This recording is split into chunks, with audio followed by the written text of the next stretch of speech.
I would like to remind everyone that this show is brought to you by the Dolphin Wars.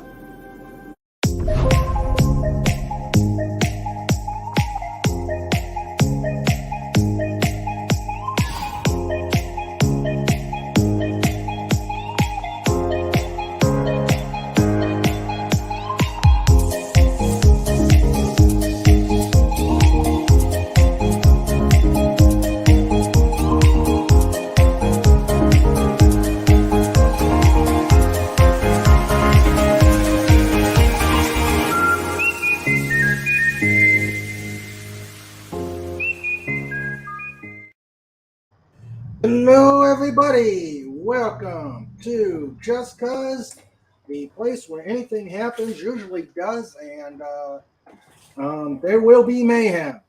I am Raymond, author of the Dolphin Wars series of books, and welcome you to the best pod in YouTube. Where's the rest of the Guys, pod? I don't know. I do not know. I hit the StreamYard once the bot came up to make sure it worked. Is it still there? Yeah, it should be. Don't know. This is episode 69. Woohoo! Time to get the censor blankie out. And tonight will be wild as usual. And of course, it's better late than never. Sandra and I had a great flight, decent meeting, and a great flight back. We had some weather coming in. So I deferred to Sandra, and oh my God, did we get out of there like a rocket. I would have been this checklist, and we probably would have had to shut down because the weather just hit. So we said, no, Sandra, Give that to me. yeah, Sandra, you take over, and we beat out most of the bad weather. That's good. Yeah. I wish we'd get some rain. We haven't had a drop of rain on my house since the middle of May. We're actually under wildfire watches here. Oh, that's not good. That's not good.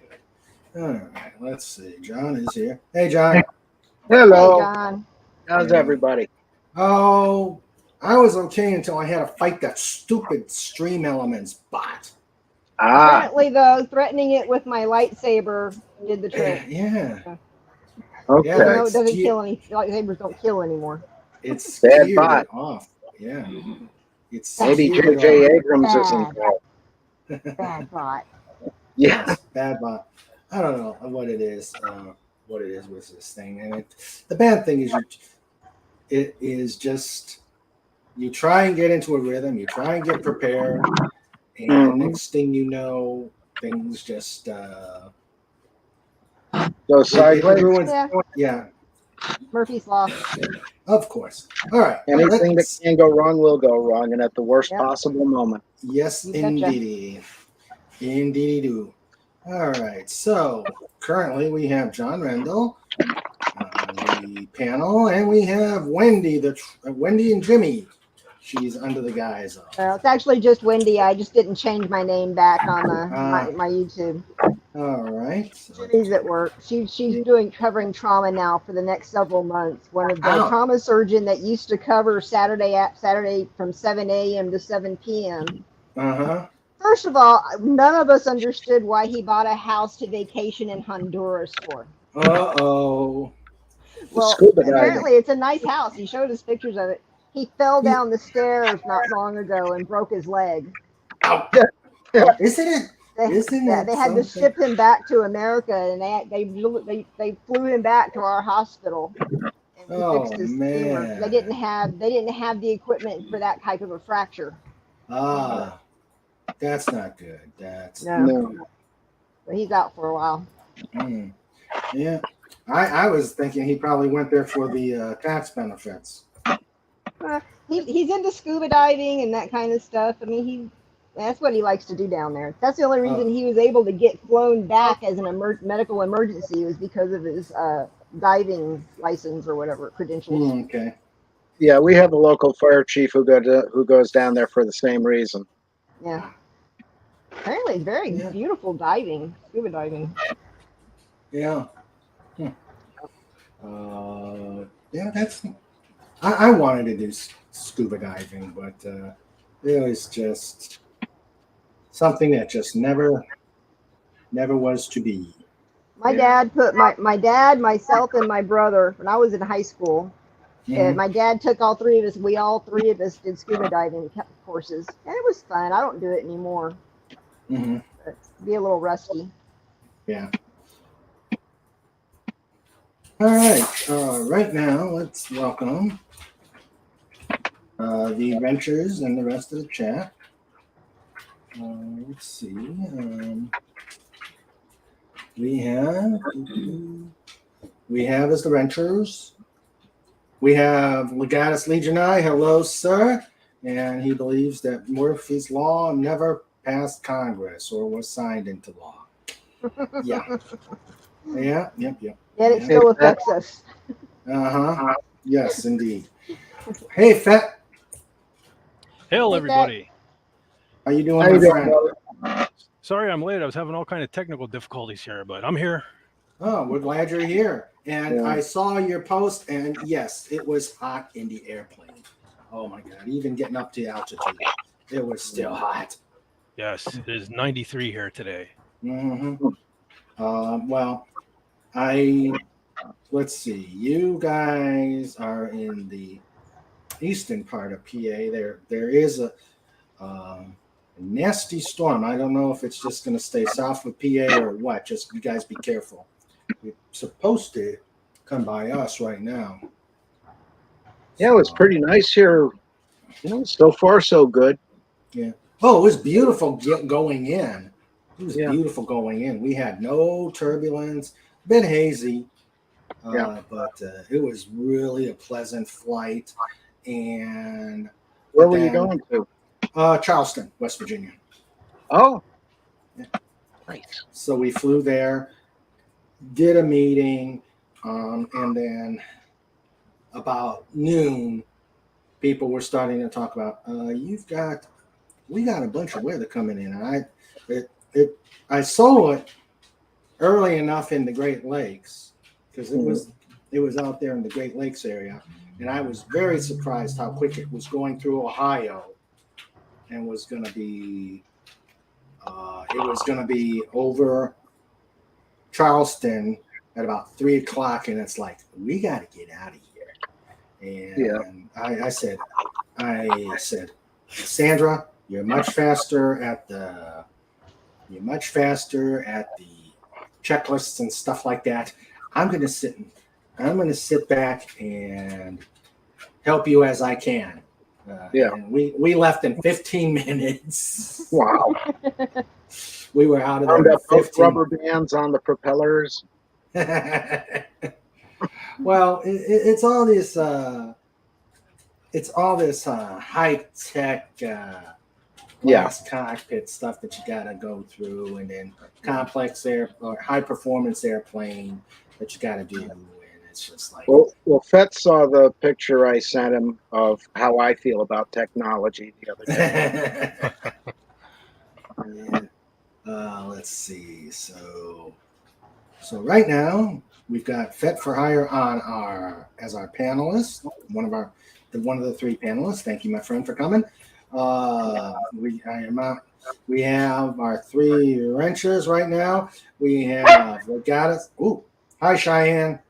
Yeah, you got it. Snoopy's eating his cow ear, so we have Legatus Legionai.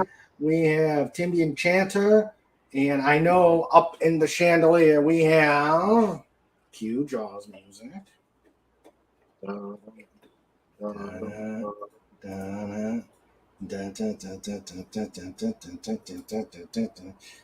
course. What up, poopas? Cuba. Get off the chandelier. .com. Get off the chandelier and get down here. Play with us. All right.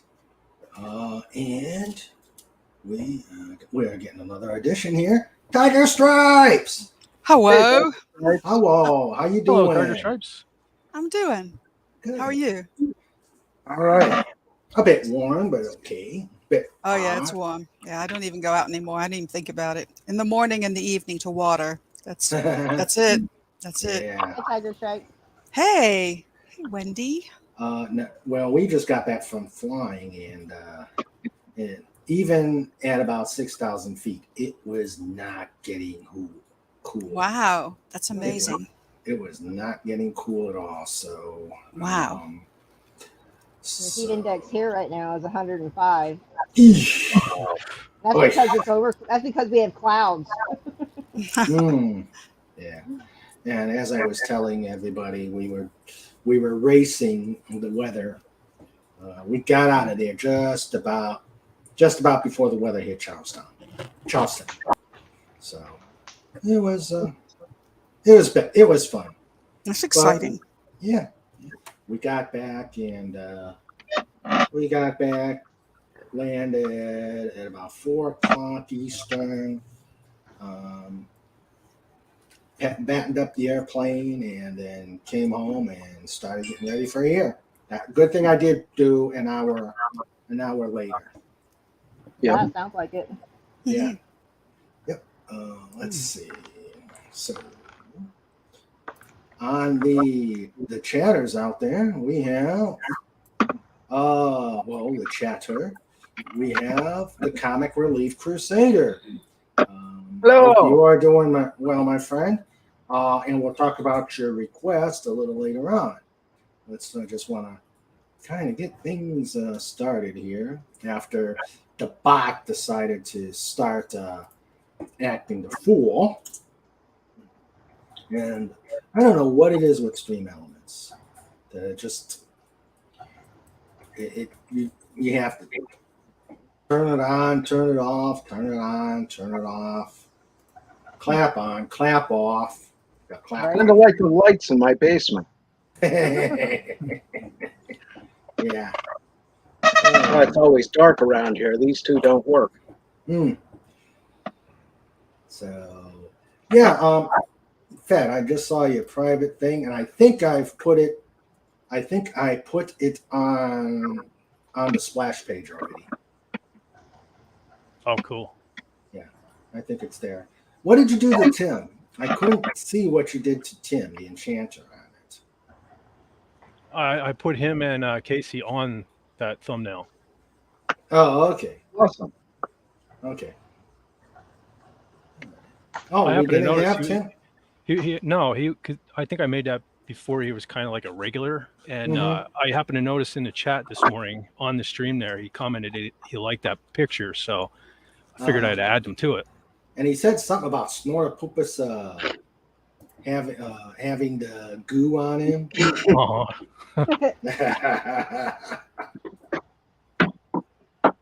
Well, a bear with goo on him is probably not a good thing. Yeah. Gummy bears or gummy bears? Green bears or gummy bears, yeah. Let's see. The guy that says it's Sabu chewing on your cables too. Fat for hire. I think he was. He's mad. He's mad because you put him on an Atari game instead of a PS3. Had to go old school. Yeah. Mm-hmm. Oh, I like those. Those are funny. Let's see. And Tim the Enchanter starts. What do you call 2 chimpanzees sharing an Amazon account? Primates. And thus he starts competing for the kitty table. Sounds like he's a prime candidate for the kitty table. Yes, prime candidate for the kitty table. Let's see. And the guy that says, did I wear a Charlestown Chiefs jersey? I never heard of him. Never heard of him. Sandra says, play with us on episode 69. Get out that censor blanket. Now, of course, we're all misspelling censor. It should be C-E-N-S-O-R. And hello, Matt G. How are you? Hi, Matt. Hello, Matt. Hi, Matt. the Mayor McCheese, and Comic Relief Crusader says, "Oh, good, you're on." Yeah, we're here. We're here. We've been on for 15 minutes. Would have been more orderly if it would have been the bot went on strike. Yeah, the movie Slapshot. I love that movie. The Yep. pile of brawling hockey players. Maybe that's where where Slapshot came from. Old time hockey. Yes, yes. Where you don't have the helmets on. You don't have the helmets on. It's a wrestling match that a hockey game breaks out. Yes. However, you can't watch hockey on TV. No. It just doesn't translate well for me. You got to go see it in real. Get the I did find it relaxing hearing it on radio, though. On radio? Yeah, the local radio station around here, they carry the, the Penguins? Oh, And we also had, or still have, a minor league team. I think it's the Hershey Bears, I used to hear them on the radio at the Model Railroad Club down in Wilkes-Barre, and that was Friday nights, I think, and it was very relaxing listening to that, running the trains. Huh. Yeah, I found going to the games better. I wouldn't sit on the lower bowl. I always went up to. I had to get up in the top so I could see it as if it were a TV show. Yeah. And of course, down below, there's always the chance of somebody coming through the glass at you. Yeah. But at least you probably get a chance of getting the puck. Now, depending on how fast the puck would go, that might not necessarily be a good thing. Yeah. And there was that one. That was like 20 years ago. 20 years ago, a girl got hit in the forehead by a puck, and it ruptured her vertebral arteries when her head snapped back, and she died. Wow. Oh, not good. Not good at all. Poor kid.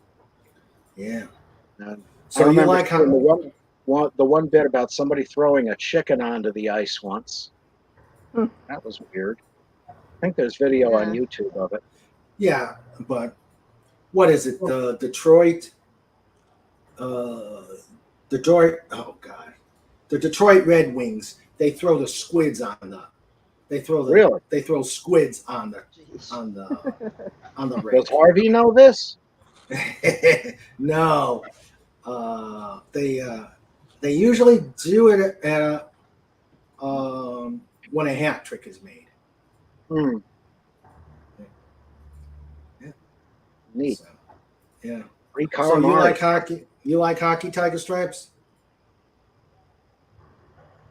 Did we lose? Just the movie Slapshot, and what I see on Letterkenny, and that's it. I haven't even started to watch Shoresy yet. Because that character is just so abominable. So, okay. That's all I know of hockey. Oh, okay. Yeah, I think we finally got a hockey team here in Austin, Texas. I don't know, not that long ago, like maybe a decade. So, yeah, you have to kind of be a northerner to understand hockey, I think. Yeah, we had to really get it. Yeah, they tried to put a hockey team down here in Hidalgo, Texas, which is literally on the border of Mexico in South Texas. I bet that went well. 2 years they were done. They were out. We had in Cleveland. We had a minor league team called the Lumberjacks. They were the minor team for the Penguins, and what I loved. Oh God, and I wish I can remember the metal team that played the song Lumberjack. Jackal. Yeah. Jackal. And that was their song, and it was just I love that song. That was the one with the chainsaw. Yeah, the chainsaw. Okay. Jesse James. Yeah, I remember that. Yeah. Let's see. The guy that says that's why all hockey game arenas have the mesh at either end of the rink because the puck's going out of play. Yep. Yeah. Hey, Comic, if you want to come in, we got room. I hope everybody liked Wednesday's visit from Point Croatia. That was pretty good. Yeah, that was good. That was good. Yeah, he's got a lot of good, cool artwork. Yeah. And I like looking at the art. yeah. I like old school art, but I do have a liking for the abstract, and his stuff, especially the stuff he does with the squares and stuff like that. Yeah, is just really cool. Yeah, I'm more into Bouguereau and Eugene de Blas, the old classic art. But sometimes the abstract, like he does, really comes alive for you.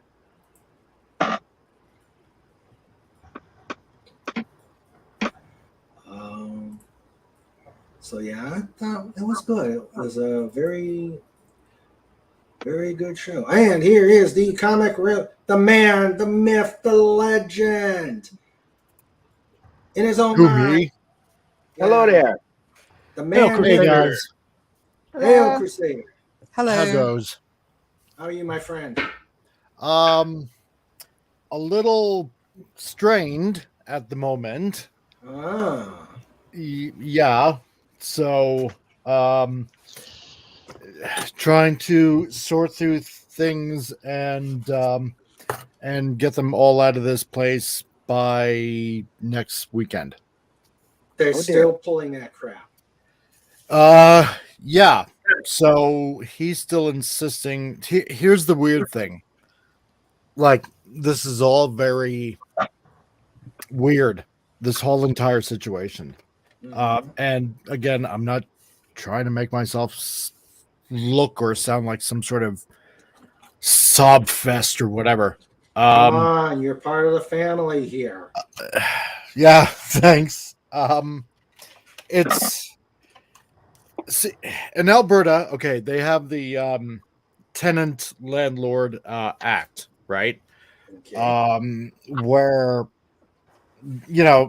landlords just basically can't just kick you out for no reason. Okay. Hold on a second here. I'm trying to plug into something as I'm talking, and my eyesight is so bad I can't exactly. There we go. So anyway, he's saying that he wants to sell this place, and yet, because we ended our lease at the end of June, that basically puts us on a month to month, which means technically he has to give us like 90 days notice. And in Alberta, if he still tries to, kick us out, then by the time it goes to court, if it goes to court, then, technically he would have to possibly pay, I think, like 2 months plus moving expenses, but unfortunately can't wait for that to happen if it does happen. Have you addressed these rights to him? Oh, yeah. And he's still ignoring it. He's like, there's nothing more to discuss. Then you're going to have to put in a letter. Oh, yeah. Yeah. And there was a form that was mailed to them actually, to the rentals men actually yesterday, which I just kind of found out that I could do that. Did you pay for a return receipt request? So you get something back when the person is in possession of the letter? Oh, it's usually a very small fee at the post office, but it's very helpful. Yeah. Here they actually have a where you can actually waive that cost.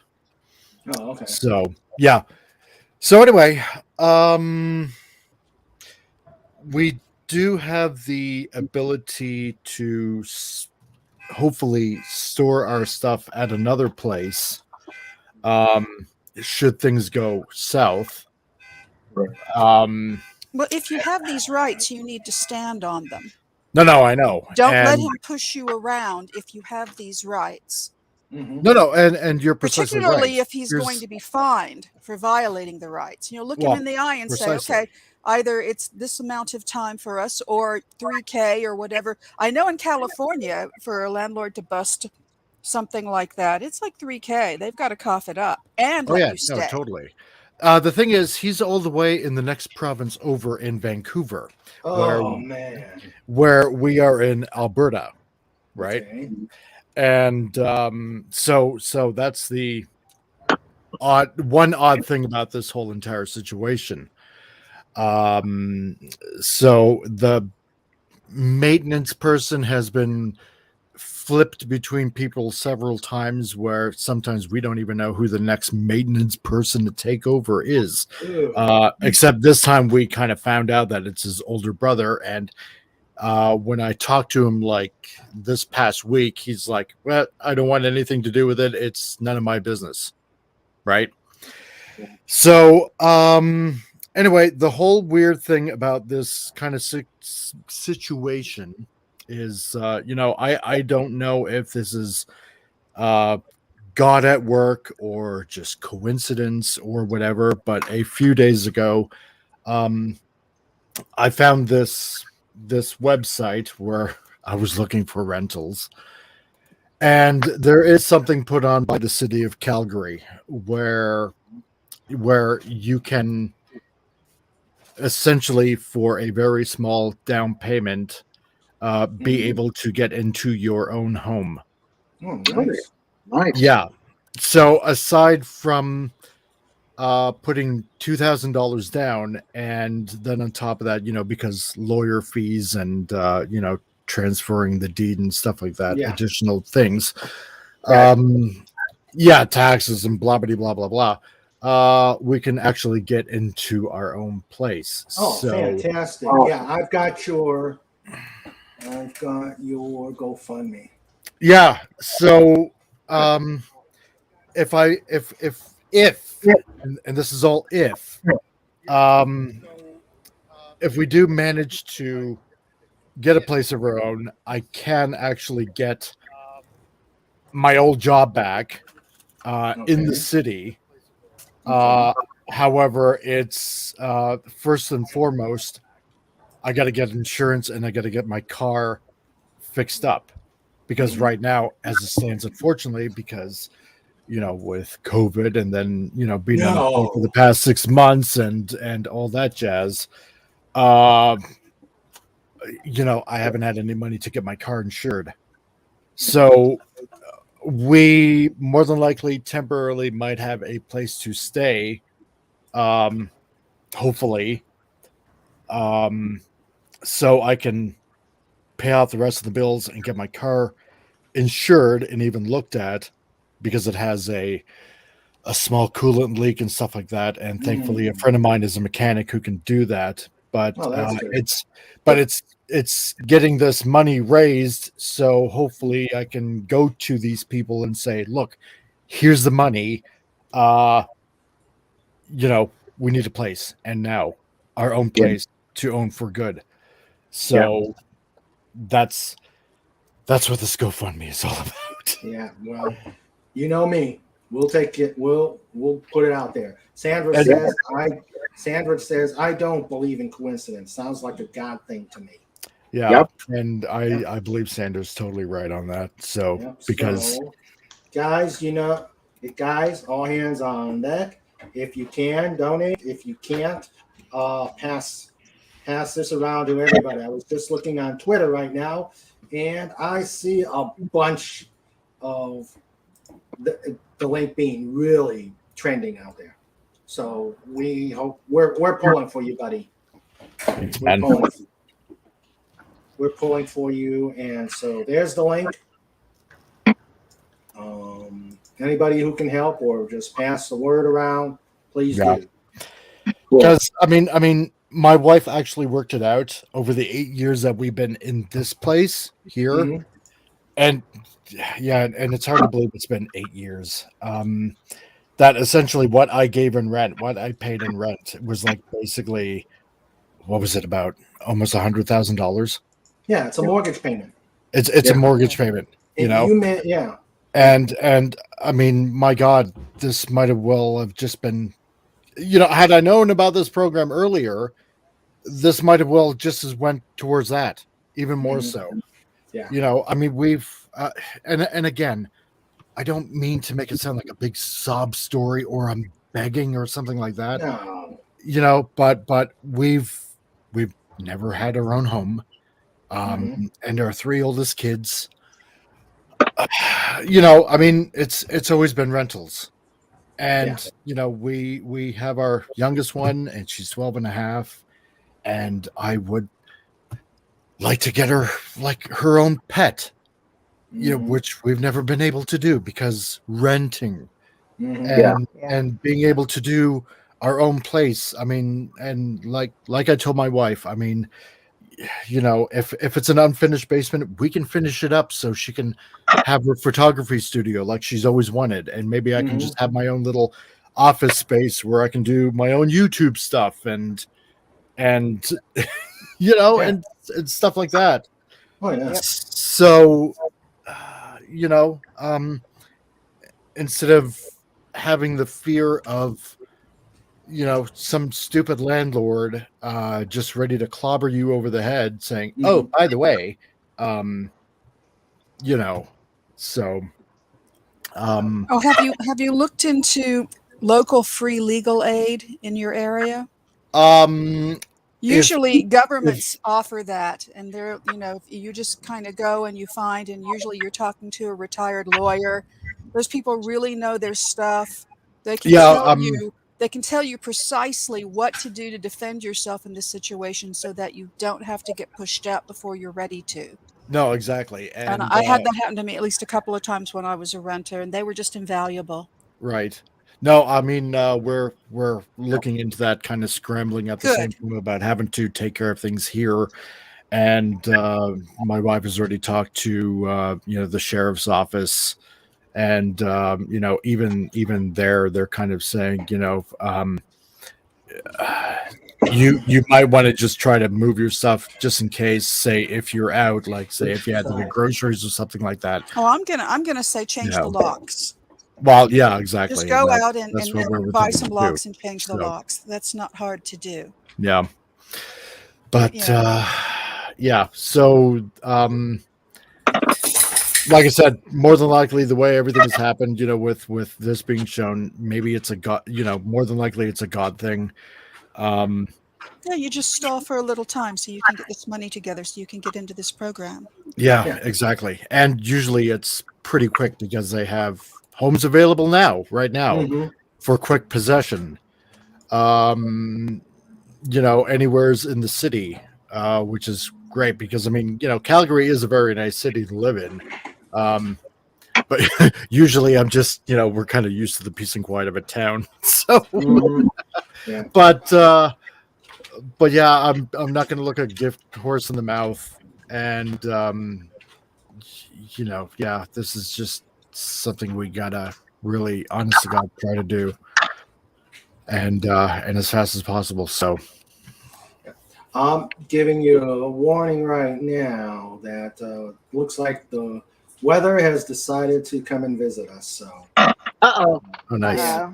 Yeah, it's the trees are blowing in wind and it's gotten quite dark. Well, I'm going to keep an eye out.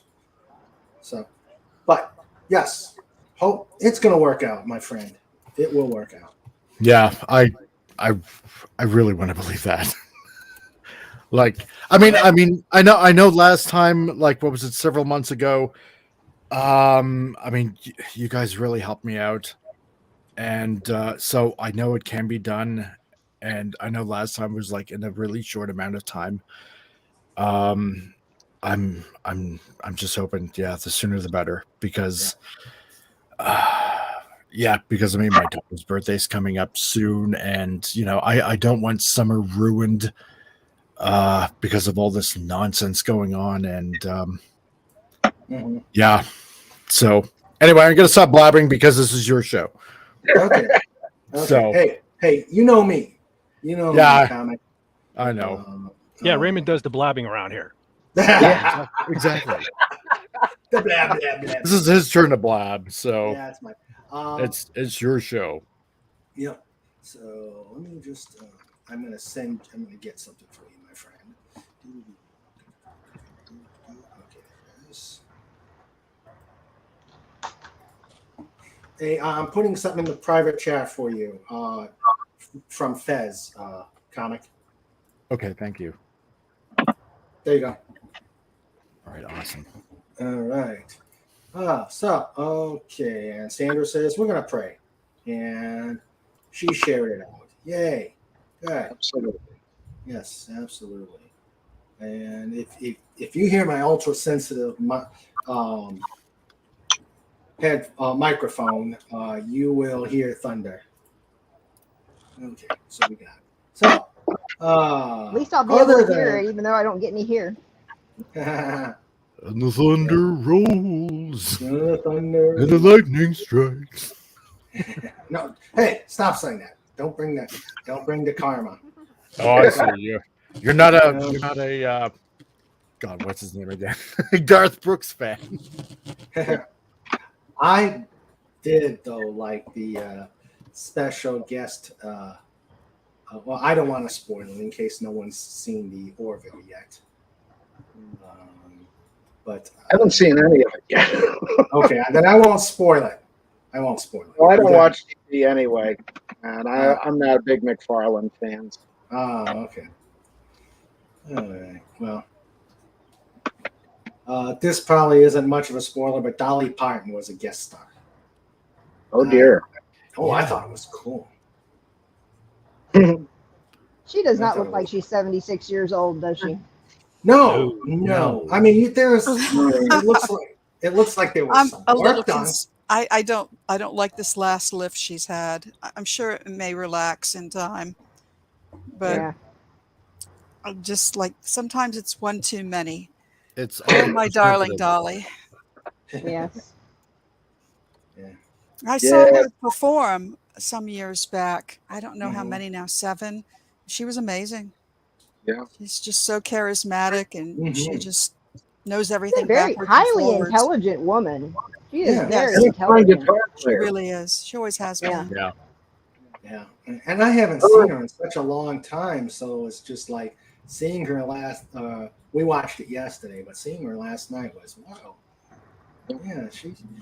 I mean, you could see that she is at her age, but she's still very charismatic and witty, etc. Mm-hmm. She wears it very well. Yes, she does. Aside from all the preservatives.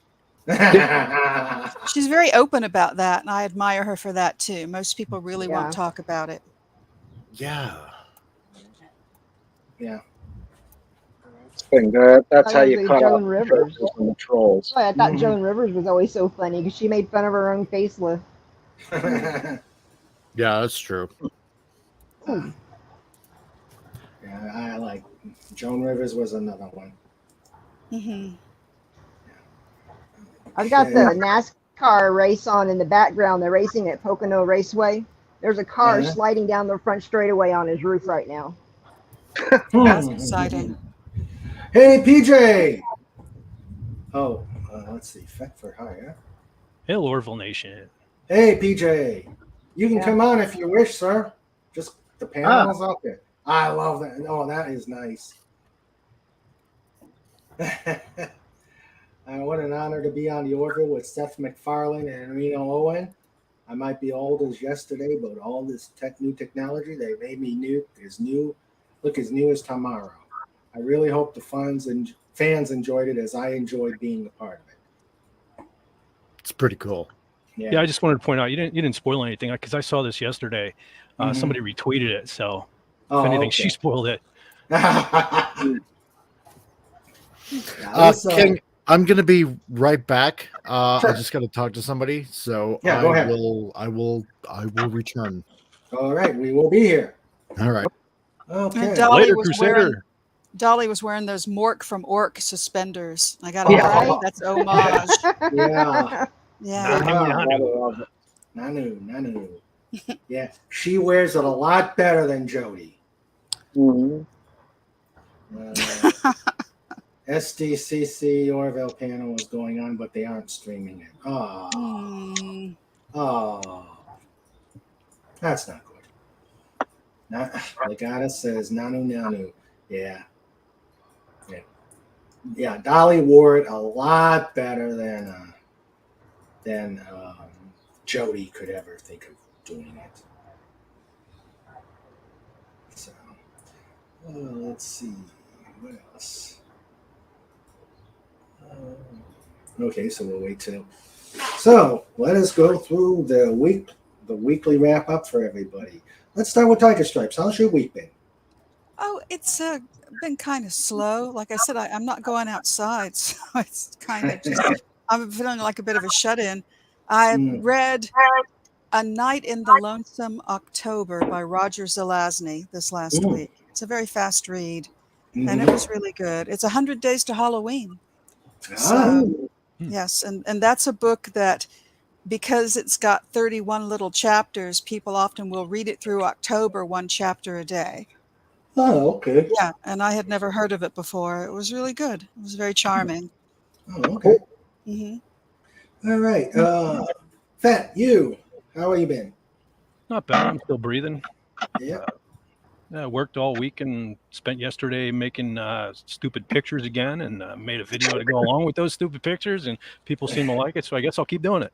Awesome. I'm still waiting for you must be really working on the epic King Dolphin one. Yes, I got to put something great together for you, so I'm not just throwing that one together. I'm scared. You should be. And actually, I will. I can't wait because I've got a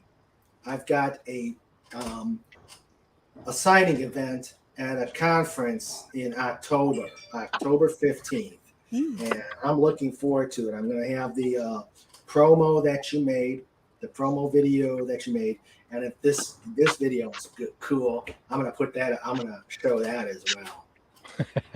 What's the conference? It's a CAP West Virginia Wayne conference. They do it once a year, and it's usually in October. And they allowed me to do a signing event, so I will be doing a signing event there. Cool. Super. Yeah. Cool. So in other words, they let anybody in. They'll let anybody in. Yeah. Oh, no, yeah. Well, anybody who's a published author. True that. And anybody who lets them, gives them some time on YouTube, which I did. Okay. But you let anybody on here too. Yeah. Hey, but I enjoy it. I enjoy everybody who is on here. Everybody on here is special, and I'd like to think we all have fun. Yep. Indeed. Yes. And Wendy, how's your week been? Yes. Really boring. Oh. I'm glad it's not just me. It's safer that even way. The ER, we didn't. Most of the time, at some point during the day, every day, the ER is filled up with maybe not traumas, but with people that are sick. We didn't have that at all this last week. I mean, it was just kind of coasting. And no major traumas. You know, people that fall in, wanted to make sure their ankle wasn't broken, little things like that. But I think mainly it's because of the inflation, I guess. People just don't have the money to go out and have fun and party and get drunk and crash. Yeah. That's one excellent byproduct then. I guess. It's a really, really boring week. Yes. Well, everybody's probably doing the same thing as we're doing. Just right? Streaming on YouTube, having fun. Yeah. Faz, how about you? Well, I'm in kind of the same boat, but today was pretty good. Oh, yeah? And I was going out looking for a few things for the shop, and I was looking for a better spoke shave than this one because this is, cheap Harbor Freight, and it doesn't work so great. So I found an antique shop that had a lot of tools in it, and I found this one, which is a lot bigger and a lot better. It's a Stanley Model 80, and it's still got the original blade in it, which is extremely sharp. So I'm happy with that. And I found the one thing that I've needed in my shop since I began it, an actual rotary pencil Oh my sharpener that is not God. electric. Wow. Does it have the vacuum mount? No, but it's got the screw mounts. That's better than Oh. the vacuum. Yeah. Yeah. But for $10, you can't go wrong, and it works just fine. And it's even got, all the various sized holes, which I'm not going to mess with, because Those are then I'll lose great. it when I need. Yeah. But I actually found when we moved in here that we have a couple of those pencil sharpeners. One's in my workshop down in the basement, and then one is on the door to the basement. You kind of got to reach. Yeah. Kind of reach up and barely get it, but it's right there, and I've used it. I'm like, whoa. Which is they just work a lot better than the electrics. Yeah. Definitely. And of course, there's a bit of nostalgia because we had these in my high school and all the schools I was in. Yes. And the one memory is they had it mounted next to the door, and of course, there's a door light, a window next to the door, and across the hall was the same configuration. And I used to go up 10 or 12 times in the one class to sharpen a pencil so I could look across at the one really, really cute girl. She was awesome. Ulterior motive, my friend. Yeah. And she was the goody two-shoes of the school. And, she was the one girl, nobody ever had dirty thoughts about anything. She was an angel. And she was everybody's little sister. But she was just beautiful. Cute, beautiful, and pretty all at the same time. That's saying a lot. Yeah. She was something else. Yeah. Cool. Yeah, those pencil sharpeners are cool. They date you, but they are still pretty useful even now. Yeah. What's the other tool, John? Is it a draw blade for shaving wood? Spoke shave. Spoke that's shave? Yeah. And this size, they call it a draw knife because of the very long blade on it, but it's essentially the same as a spoke shave.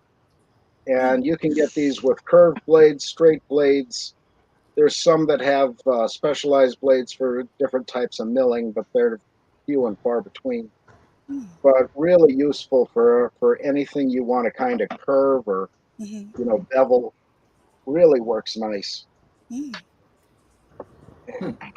back on the bench. So what are you going to be using it on? I'm hoping to start using it on some guitar necks. Oh, okay. And I've got to get some more wood. The hardwood supplier up the road is going to help me out with a few things. And hopefully give me a break on some of the prices because lumber prices today are ridiculous. Oh. And I've got a buddy down in Pittston who has a lot of cutoffs that are 3 feet long, so that's perfect. So hopefully get started on that again soon. Oh, okay. And maybe you could see about Point Curation providing some artwork.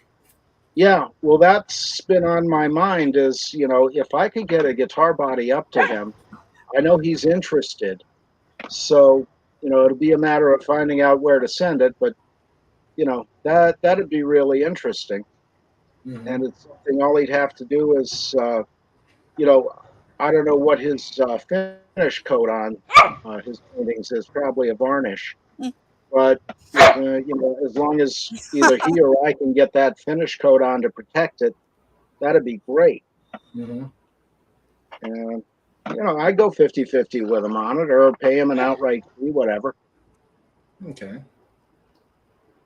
That would be really interesting. And I think a whole lot of fun. One of the great things is I wouldn't suggest to him what to put on. Just do what his mind says at the time and go with that because I like a good surprise. Mm-hmm. Surprises are good. Unless they're from the government. Yep. Any government. Mm-hmm. But we're not. I'm We're going to step not gonna away go. for a minute and take Sure. Cheyenne out. She's telling me she needs to go out, so I'm going to step away Okay. for a minute. All right. Okay. Let's see. Uh-oh. Sandra's telling about the Raymond has a basement workshop. Oh, what horrors and experiments. No wonder the ferrets try and escape. Oh, Because they want to help. yeah. Yeah. All that's in that part of the basement is his airport setup, battery chargers for the lawn equipment, and our gun cleaning tools. And she forgot my reloader stuff too. Yeah, I've got an airport, a model airport set up down there. Oh, that's cool. Nothing fancy. Nothing fancy. I've used like the if you've seen like the airplanes with a piece of the runway. Yeah. I've used that and put it together. It's nothing like the one that they have in Germany. But the one with the wires that bring the planes up and everything. Yeah. Yeah, I was wondering, is it motorized or anything? Does it move like a model train? What, theirs? The ones in Germany? No, yours. No.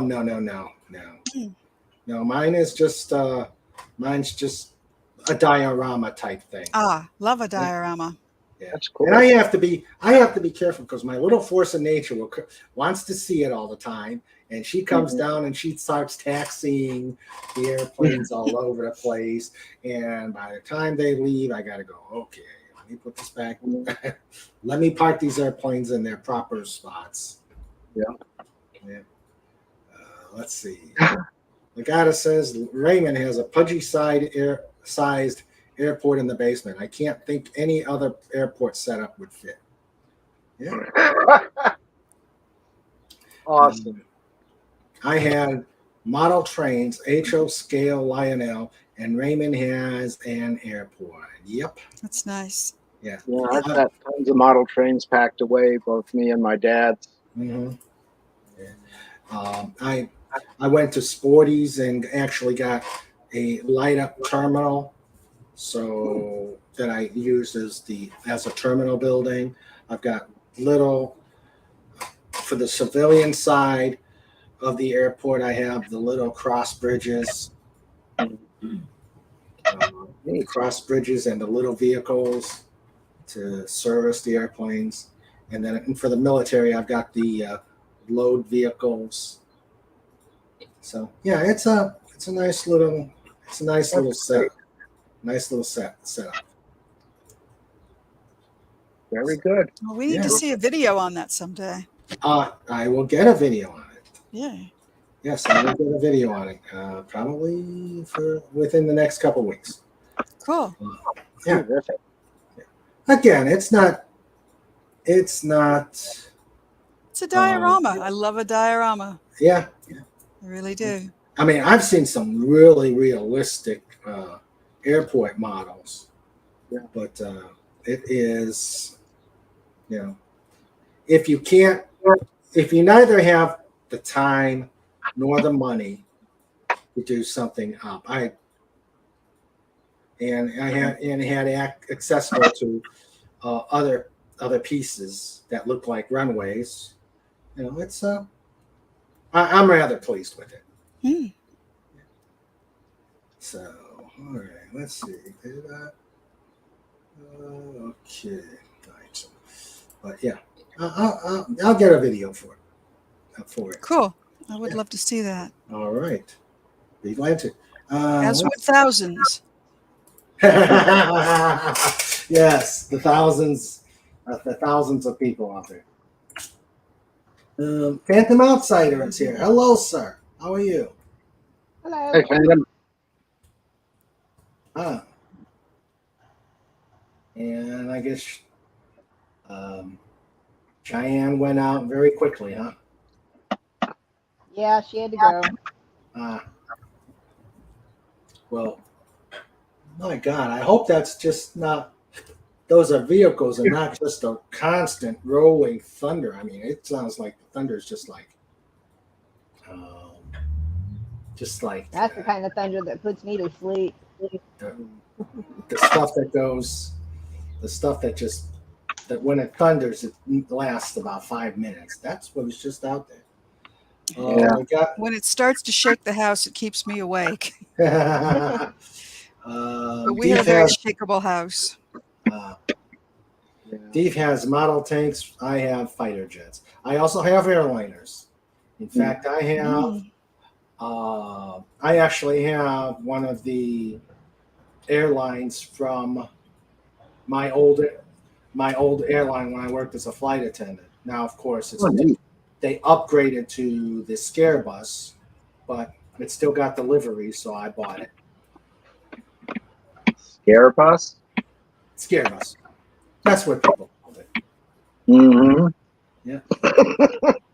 I like that. Yeah. Let's see. Phantom Outsider, does Comic-Con stream other panels? I'm kind of surprised that they do any panels while they're live. I would think they would film them and then put them up afterward, just to encourage people to pay their monies to get into the hall. Yeah. Yeah.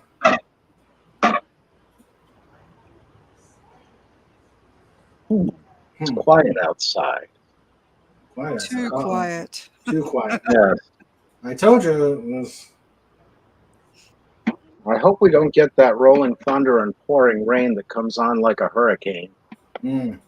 White lightning flashing across the sky. Yeah. If anybody didn't get that reference, you don't know who AC/DC is. I have never been a big AC/DC fan.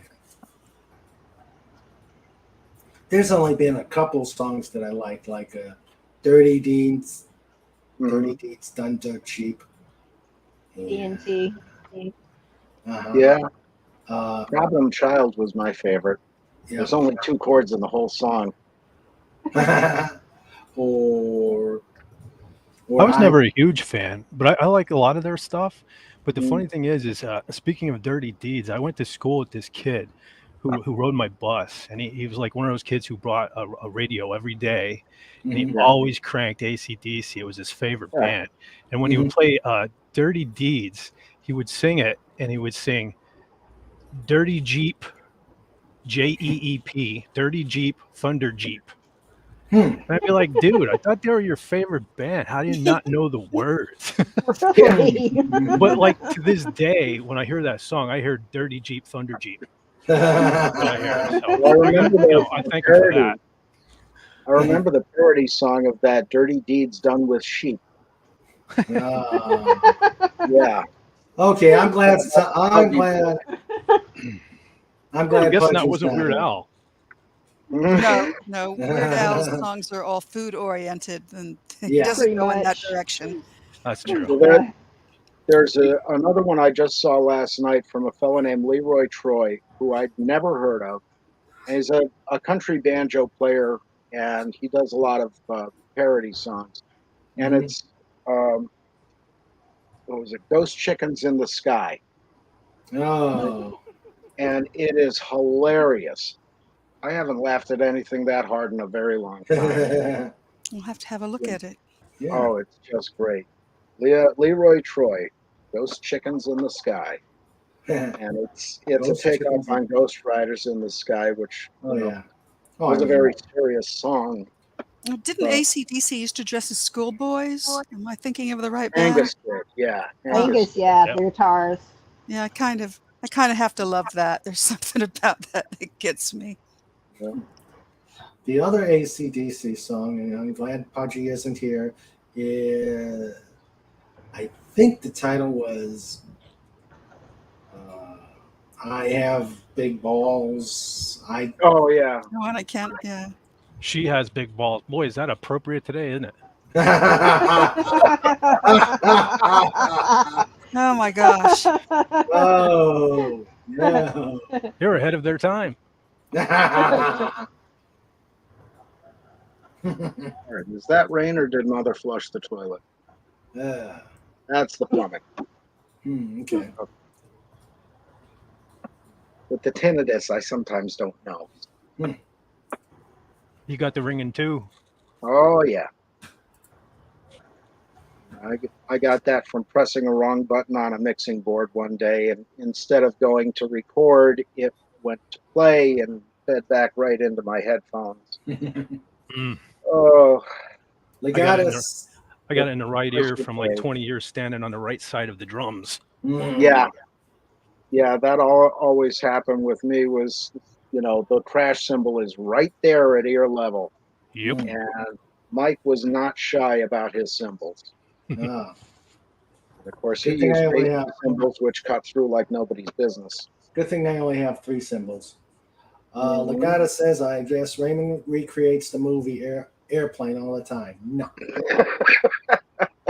Thunderstruck by AC/DC. Ooh. Also, Fed for Hire isn't an evil genius because he was horrified like everyone else at the Rock SNL robot skit.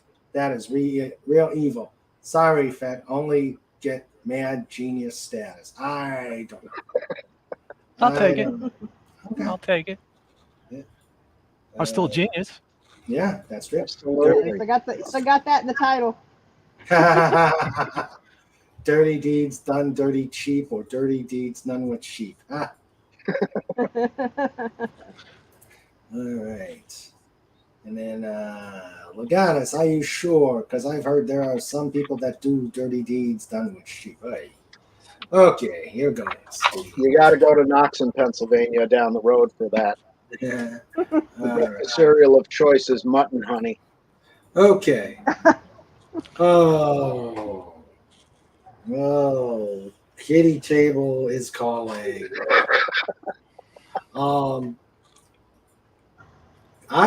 Sounds like an epic is coming here.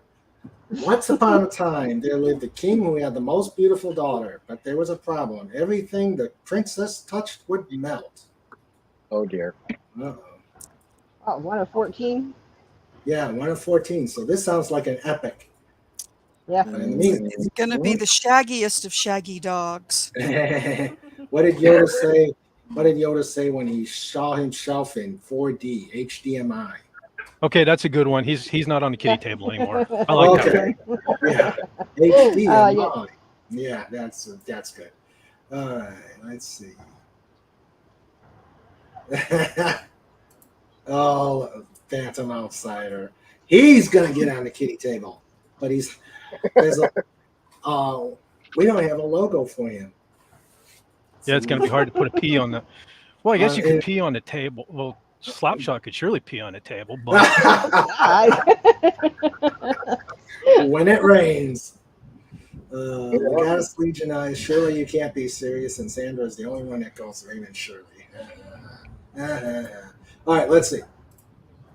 No matter what, metal, wood, stone, anything she touched would melt. Because of this, men were afraid of her. Nobody would dare marry her. Okay. The king despaired. What could he do to help his daughter? He consulted his wizards and magicians. One wizard told the king, if your daughter touches one thing that does not melt in her hands, she will be cured. She's actually going to get an M&M's. Read my mind. The king was overjoyed and came up with a plan. The next day, he held a competition. Any man that could bring his daughter an object that would not melt would marry her and inherit the king's wealth.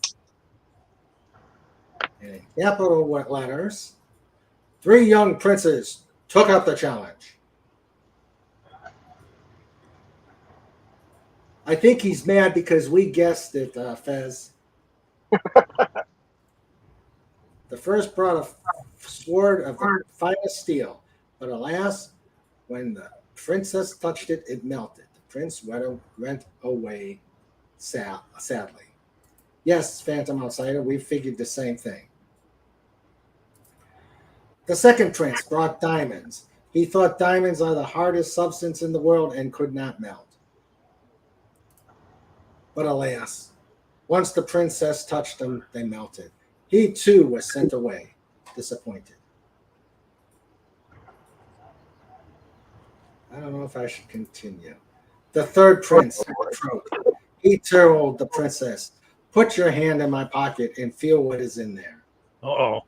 Uh-oh. Sense a blanket. The princess did as she was told. Though she turned red, she felt something very hard. She held it in her hand, and it did not melt.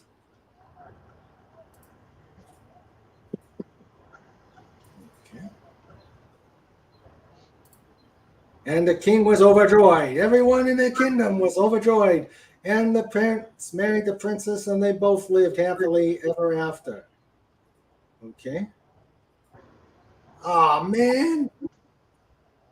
Oh, man. You actually got to quiz us? Question. What was in the prince's pants? I give you all a moment to answer that. Oh, brother. We gotta think on this? I turned my brain off this morning, man. I know. Agreement. I still say M&M's. Is that an M&M in your pocket? Answer. M&M's, of course. They melt in your mouth, not in your hands. What on earth were you thinking? I do worry about you at times. Good one, Legatus. That was good, Legatus. I think that's not worthy of a kitty table visit. Nope. Oh, that was a good one. But you get a cookie anyway. The prince was literally playing with fire. That was one heck of a risk. Yeah. Right? But yeah, I mean, it's obvious that it was going to be an M&M's thing. But I guess in the telling, when it's spread out,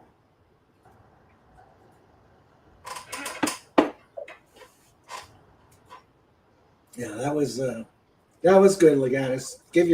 Take a bow. Mm-hmm. Take a bow on that one. Okay. All right.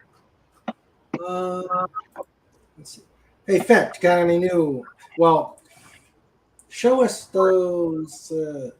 Show us some more of those. Well, show us those Atari game things. Oh yeah, I can do that. Yeah. Yep.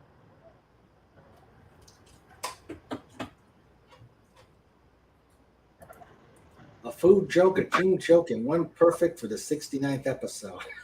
Yep. Yes, indeed.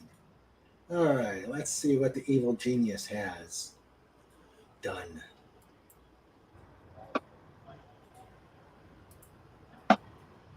Let's see. Escape from the Lenadome. Push the button. Damn. That's Harvey. Yeah. Yep. Here's the man himself. Yes. Future ruler of Earth. See, this is why with the Legatus thing there, I had to remain silent on that because I make pictures all day long where I substitute the word cock for everything. So I you know, just keep my mouth shut on that one. But here's Sabu. Sabu hero. goes nuts. I want to play that one. Yeah. And the skull of Calderon. The used with the light gun controller.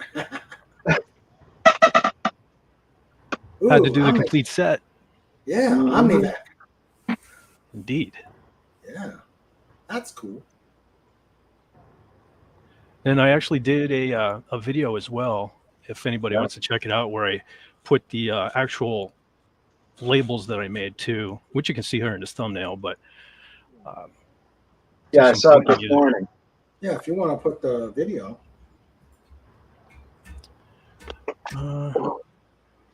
Yeah, I'll do that later. Okay. So I got that on another screen here. Okay. And let's see. I am surprised Lenrod is still riding on. I'm looking at the pod picture. We got to get tiger stripes added to the pod. Oh, I don't want to be a gooey pod person. Well, we could put you on the Avengers.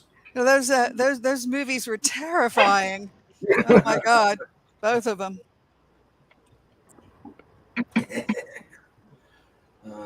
Surprised Snort can tolerate Lenrod on his back. Phantom Outsider says apparently Legatus Legionii is a salesman for M&M Mars. Okay. Right. And Tim the Enchanter with this joke with this entry to the kitty table. I got fired from the M&M factory for throwing out the W's. It made me laugh. Back on the kitty table. Yes. Back to the let's see. Hold on. Slow down. Kitty table time.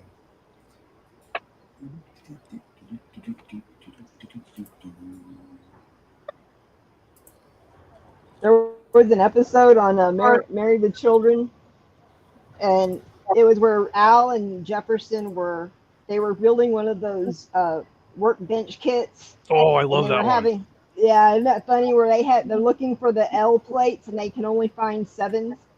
Yep. Having to pin them in the F.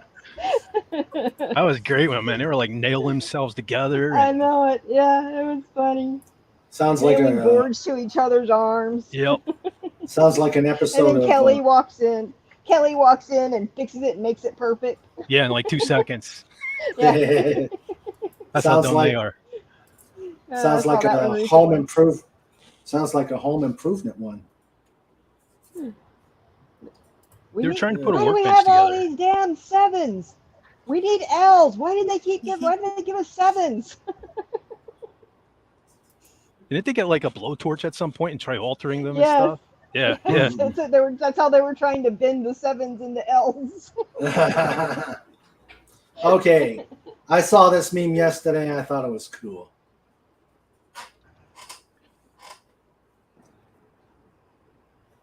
We take outdated fighters through a canyon and you can't go above them without blasting them. You need to beat max speed and drop a bomb down this small hole. Allow me to introduce your training instructor to the mission. Da, da, da. The only problem is that bottom left picture, that's the Last Jedi. Now that's that bird beak woman. She would have appointed a woman to lead that mission. So that is inaccurate. But we still got Tom Cruise. Yes. Yes. That was a great movie. Maverick was good. It was a great movie. Actually, it was a great movie. Let's see. Sinistar. Whoever Sinistar is would make a good Harvey swap out. Never heard of Sinistar. And Tim the Enchanter says, my favorite Married with Children episode was when Al and his friends were trying to install a satellite dish. Oh, God. That was a good one, too, man. The dummy. It was blatantly a dummy falling off the roof, but, man, I laughed every time. So did I. and the Y's all had a pool going. Yeah. Who would fall off next?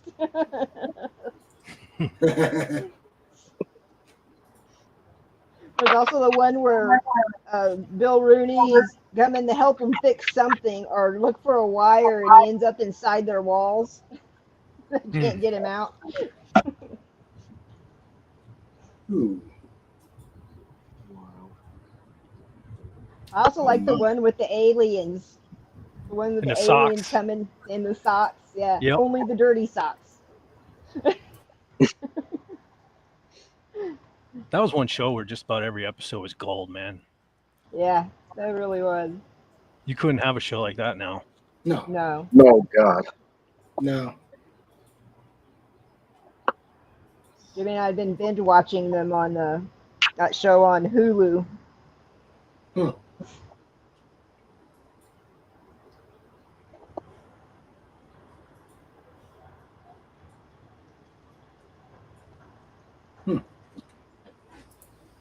That was one I could watch at times and not watch at times. I don't know. Yeah. Okay. I like the one with Sam Kinison as well. I thought that was a good one. Oh, Sam Kinison. You would Wasn't that It's a Wonderful Life Yeah. parody? Yeah. Yep. That always amuses me. That never gets Yeah. old for me. Yeah. The one where Al went to hell too, and he had to play football Oh in God, hell. that was And funny. yeah, that had Robert Englund in that one. Freddy Krueger Yeah. himself. That was a good one. as Satan. Yeah. Yep. Ghost of Christmas Past or something like that. He sold his soul to be a professional football player. Al did. Oh, okay. I think they all do that. After what I'd seen at the training camps at that university,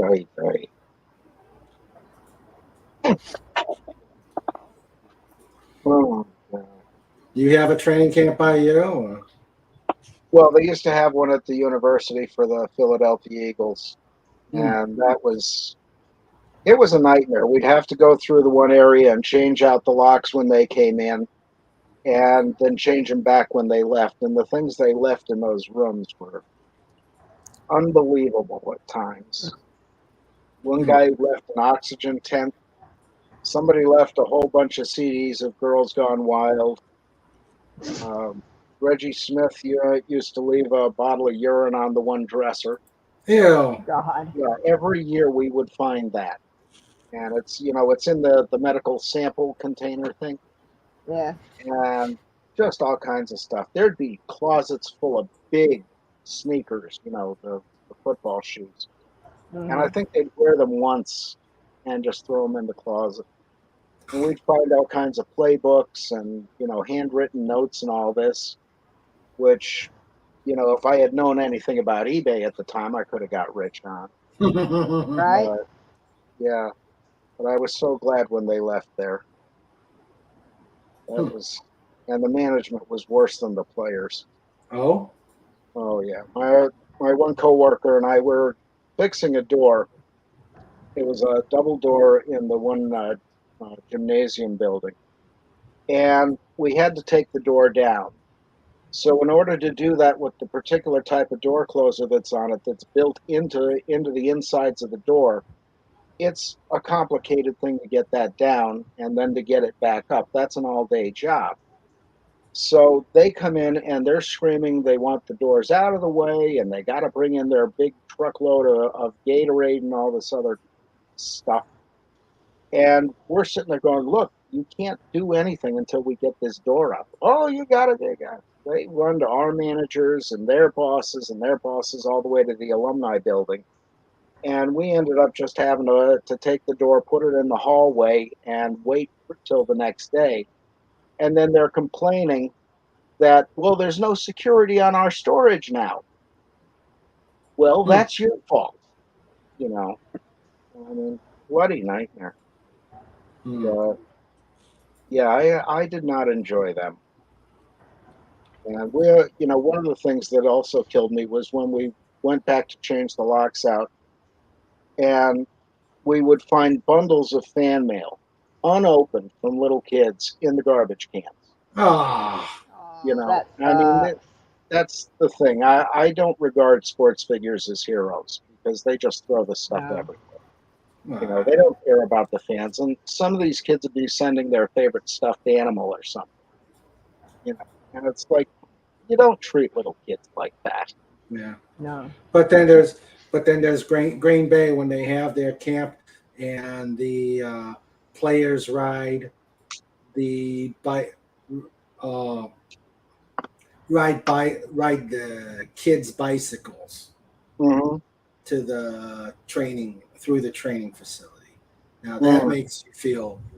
That makes Yeah. me feel better. Yeah, I mean, it's nice when they can do something like that. And I mean, I'm not putting down everybody in sports, but from what I've seen, it's a bad stereotype. Mm-hmm. And, they're setting the precedent for it. But, it was just so sad to see that kind of thing. Mm-hmm. And it was funny. The first year I was there, they came up, everybody was driving a Humvee or some really expensive big truck, all tricked out with gold-plated mirrors and hubcaps and this and that and the other thing. The next year, the Excuse gas me, prices. Tiger Stripes has got to get going. Yeah, I'm sorry to have to say goodbye so early, but it's really been fun talking with everyone. Oh, glad to be Yeah, here. good to Nice Yeah. to see you again, Tiger Stripes. Yeah, same Yes, here, Wendy. make sure you're here. Make sure you're here next week for Ladies' Night. Yes, I will work real hard to do that. right. Yes. All right. The Bye-bye. ladies. Take care, Bye. Tiger Bye. Stripes. Stay Thank safe. you. Have a good weekend. Be safe. Okay, sorry about that, John. Oh, that's okay. That's perfectly fine. She's a good kid, so Yeah. no problem. All But right. yeah, the next year they when the gas prices started going up, they all came in these little economy cars, Mm-hmm. and it's like you guys are making millions of dollars and you can't afford gas. I mean, these guys made more in a year than my father made in 30 years working. So go figure. Yeah. Yeah. That's my biggest problem with professional sports is the ridiculous amount of money they make, and so many of them still end up dirt poor after they retire. Mm-hmm. Yeah, Yeah. and the only one I had any real respect for was the one player, I can't remember his name, but he was shot like 3 weeks before training camp, and there was something going on with them, either labor disagreement or whatever. But he's the one who showed up first, and he didn't care about any of these disagreements or anything. He wanted to play football, so more Yeah. power to him. Mm-hmm. Well, there's good. There's you're gonna find nice shiny apples and all of Yeah, some of those people are just great people. yeah. Yeah. It's And the unfortunate quarterback there's for the not more. Cowboys, Dak Prescott, the Cowboys quarterback, is actually he does a lot of youth stuff in the Dallas area. Mm-hmm. Oh, that's awesome. Good. Yeah, and I didn't realize this, but he's working on his PhD in what was it? Sociological education or something like that. Wow. Yeah, he's a Keep smart his guy, mind but he active. really is. He has put so much of his money back into kids programs in the Dallas area. That's admirable. Yeah. He chokes like hell at the end of the game. But, or should I just say Welcome to the the end of the Buffalo Bills. season? Let's just say the end of the season. Yeah. So he was rated up at the top at the beginning of this last season, and by the end of the season, he'd fallen way down. Jeez. Yeah. Yeah, I But mean, yeah, he I does a really lot of haven't work. been into football since, back in the 70s when the Steelers were and the Cowboys were in all the Super Bowls. The Steelers were a big thing.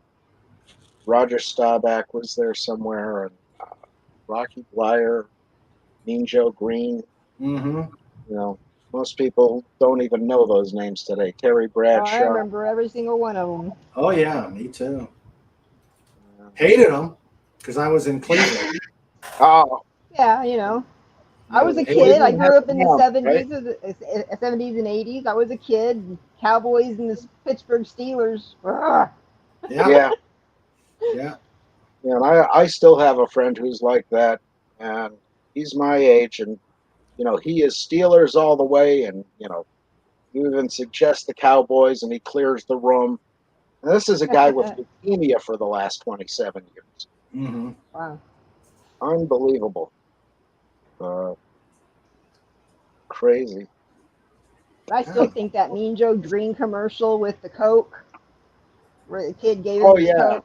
I still. Oh, I think that love is that just a commercial. that was such a good commercial. Yeah. yeah, The kid throws in the towel. Yeah. yeah. Yeah. That was a long time ago. It Uh-huh. was a long We're all- time ago.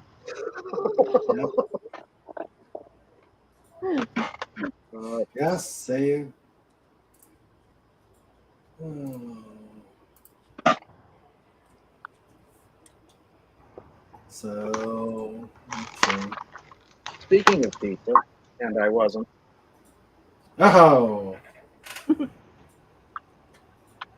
Mm. I have a blackberry bush in my backyard. I went out there earlier today and picked some of them that are ripe. We took a bite of one. They are so juicy and sweet. Wow. yeah. Yeah, Man. we used to have a big mulberry tree in the backyard. My sister and mother would make the blackberry jam and all this, or mulberry jam and mulberry jelly, and I think they made a pie once. Yeah. But we used to eat them off the trees before we figured, no, wash the bird poop off first. Yeah. You know. Snortopupus is here. He's off the chandelier. Hail Awesome. snort. Hey, Hail Snort. Snort. He is laying on the floor in a furry heap. Oh no. Animal Outsider is saying, what was Snortopupus, cute bird, doing in the chandelier? Oh, we must show him that picture. We must show him that one. Let's see. Tim the Enchanter says, are you okay, Snort? Do you need mouth to mouth? You are a braver person than I am, Tim. No kidding. Somebody trying to do mouth to mouth with a bear will probably end up headless. And Legata says, oh, good, a beanbag cushion we can all sit on. Looks over at the furry heap. Oh, my. Oh, my. We got That's one of the things you only do once. Right? what, falling off a chandelier? No, sitting on Sitting in a Snortopus, lap. thinking he's a beanbag cushion. Yeah, that is true. And for Phantom Outsider, here is, courtesy of Mr. Fet for Hire, what I do now? What is Snortopupus doing? Oh yeah. He's hunting. Yeah, he is hunting. That was taken previously because he's down now. Yeah, That's his comfy place. That's I what he was love doing that. before he showed up. Yeah. Nobody thinks to look up in the chandelier for polar bears. Yeah, It was a good hiding place. I love his Yes. beard. I love Snortopupus' Yeah. beard. He looks like a wise old bear. He is. Yes. Uh-oh. Tim the Enchanter says, why? Do you need a hug? Oh. Uh-oh. Uh-oh. A bear hug. A bear hug. Oh, Wendy, we may need you. I'm beginning to think so. Yeah. I got my kit right here. Several tourniquets. Yeah. Well, you may have to find a way to stretch him back into a normal shape. He may be crunched into a pretzel. Yeah, made into a pretzel. Or a taco. Oh, Taco. oh, soft shelled. Love taco. Soft shelled. Tim the taco. Yeah. Yes. Yes. Here we go. Oh, Oh, we lost John. We lost John. Uh-oh. Must be going around. Yeah, it got a little darker here. I think we're going to get a storm. Yep, there he is. Out to get his soft shell I taco. love that.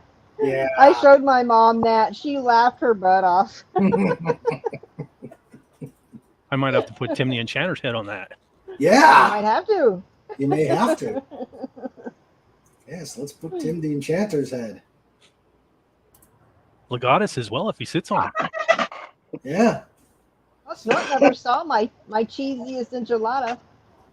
Oh, no, I don't think he has.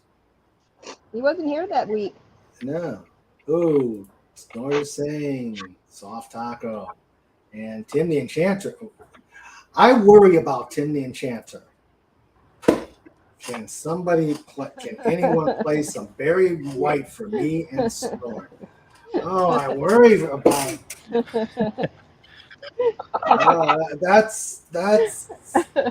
That's worrisome. Now I need a sensor blanket. Yeah. Yes, we need. Yeah, I think we all do. That's an image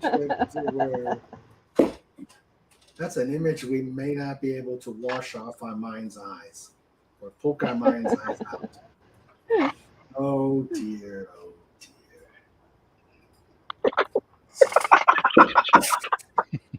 No, John sees that. Uh-oh. Uh-oh. Very right.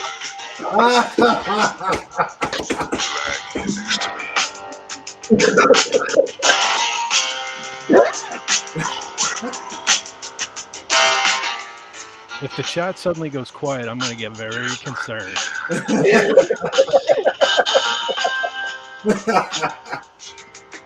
hands just won't keep still. Oh dear, oh. I love you, baby.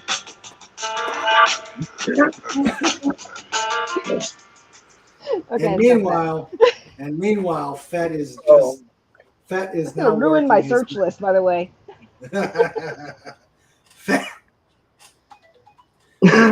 Fett is working his magic. Sandra is saying, "Be careful, copyright." Ah, yes. I only played the first few seconds.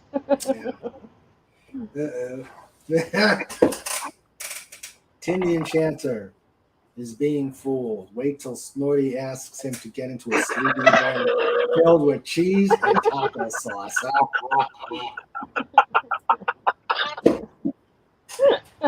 You know, Phantom, when Fett for Hire is in the panel, there's going to be within a few minutes, there's going to be something amazing or disturbing. Probably disturbing. Usually disturbing. With this group, yeah. Yes. Oh dear. Oh dear, oh dear.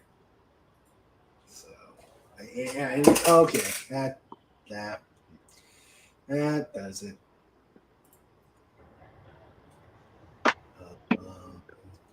We have. Let's see.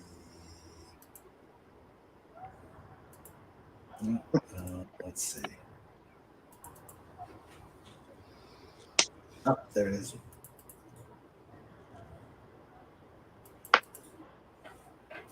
There, Tim. You are relegated. Oh wait. Would help if I shared it.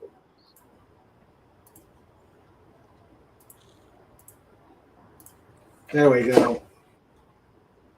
Tim, you are back. Mm-hmm. Tim, you are back. But you're in good company. Yeah. We got Legatus and we got John, who looks like he really did a bad thing. Uh-huh. He looks guilty sitting there, doesn't he? Yeah, he looks guilty. He said, "Teacher, why are you looking at me that way?" And how did I get this thin? My How long you been at that kitty table? What was that? How long's he been at that kitty table? Oh, he hasn't had any cookies. No cookies for John. Young enough to eat all the Fig Newtons. Yeah. Hey, like I said, if I can make Baron look good, I can make anybody look good.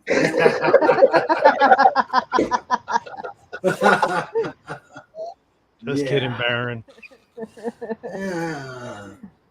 Tim loves nacho cheese. Yeah, but if you're covered in it, ready to be a snack of a bear. It's a condiment. Taco.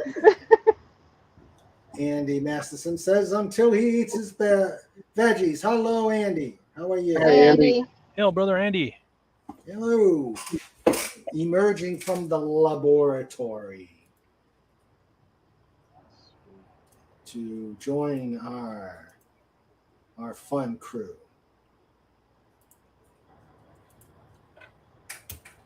Okay. Oh, speaking of which, Andy tweeted out he hit. I think last I checked, he was at 198 subscribers. Nice. We got to get him to 200. Yes, and, please. And beyond. Yes. And I am. Let's see.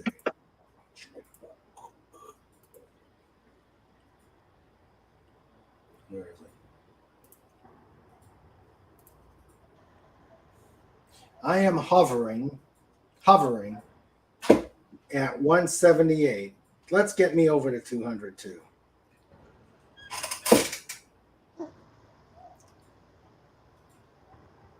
We little channels need love too.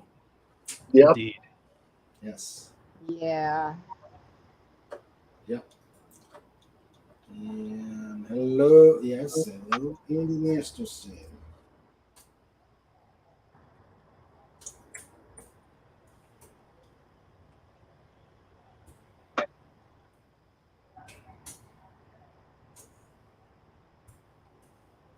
Okay, so and if you want to come on, you know the routine. We've got the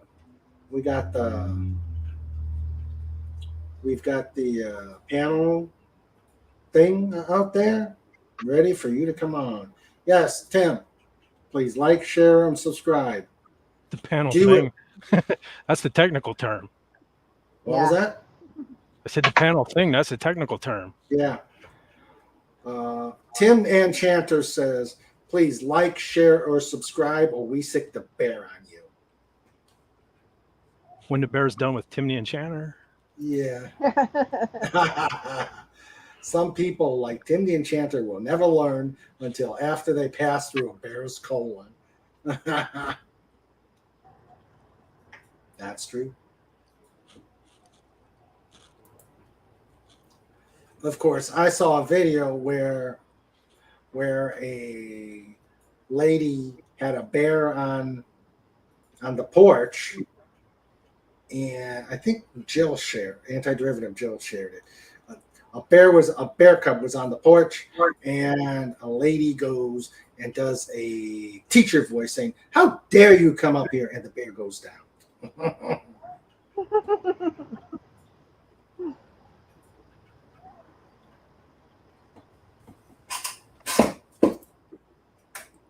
Like and subscribe.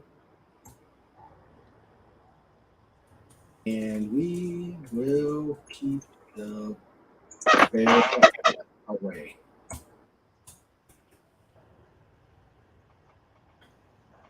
There. Like and subscribe, and we will keep the bear away.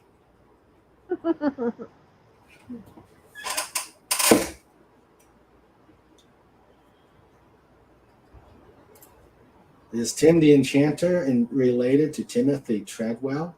Well, if I knew who Timothy Treadwell was, I could answer that.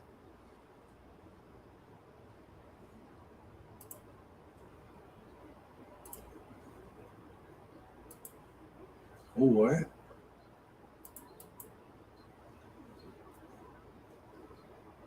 we've got the other enforcer.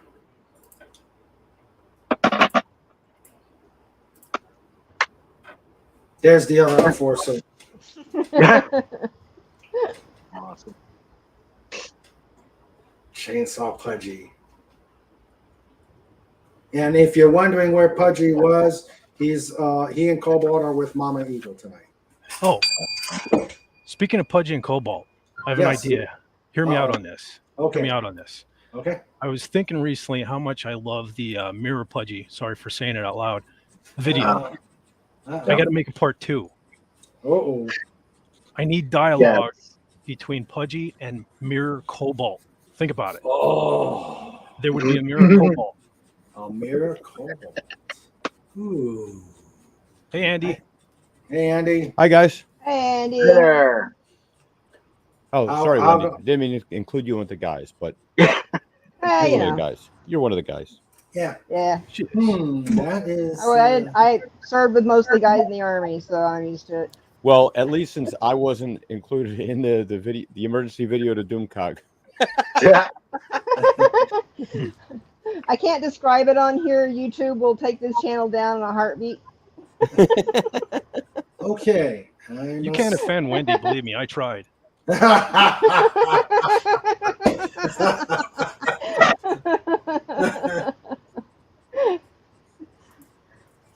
Timothy Treadwell was a bear lover, but the bears loved him more. What, with ketchup and mustard? Have you guys ever seen the video of the woman who's yelling at the bear to stop eating her kayak? No. No. Oh, No. it's hysterical. She's trying to reason with the bear. She's like, "No, bear, go away, bear. Bear, don't eat my kayak, please. Why aren't you sleeping?" Wait, Treadwell, wasn't he the guy that did that documentary on grizzly bears and got eaten? Oh, the grizzly man, yeah. Yeah. The bears love me with some beans and rice. Yeah. Yeah. In the follow-up video, the cub came back with his mama. It didn't end up well for that lady, but the bears ate well. No doubt. Oh, yes. Oh, indeed. So, okay. Yeah, we have bears here, but we just don't play with them. Now, that's probably a wise idea. And there is a Wikipedia for Timothy Treadwell. And according to this, he died in 2003, bear attack. Yeah. I think there's actually audio of it on YouTube. Oh, okay. You can hear that. He is not yet recovered. Well, they recovered him. The audio is actually fake. Is it? The girl who's there is a recording of it, but it has been given to the family and they will not release it. That's why. Yeah. That's why. Because nobody needs to hear that. No. It's probably destroyed. It's probably destroyed. Yeah, as it should be.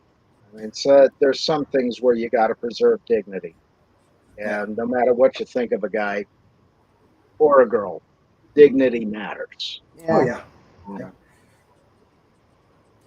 Northern Manitoba is polar bear country. So Andy, how's your week been, and what maniacal things are you making tonight? Oh, well, I'm working on a few sketches for this little show that I'm on tomorrow night. So we'll have to see how that comes out. It's been a while since I picked up a pencil, so it's like it's not as going as quickly as I'd like, but and let's see, I got a nice letter from the borough the other day. They're looking at using eminent domain to like take my house and a few other places around. Oh man, not you either. So I will be probably hiring a lawyer within the next week or two. Oh man, what is this? Yeah, it's crazy. And let's see, I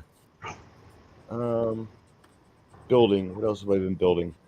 What is their rationale for using eminent domain? Basically, redevelopment. I've been here running my place for 17 years. My teacher was here 11 years before me, so for 28 years there's been a martial arts school here. This is the house. This is your school, and my house is attached to it. Oh, so yeah. So that's my my excitement. Oh man, that's crazy. That sucks. First comic relief. Now you. I know. It's ridiculous. They just don't want to. The developers don't want to pay. Not that you would leave, but they probably just don't want to pay. Well, they have to pay fair market value for it, right? For eminent domain.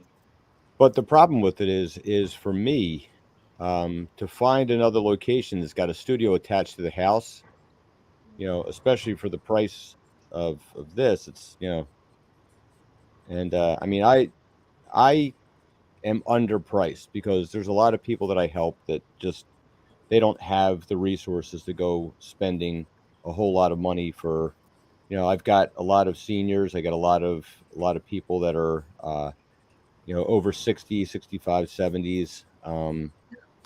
And I'm trying to put this stuff out there to actually help people to, because like they need it. Like, people need a way to get moving again and get themselves up and,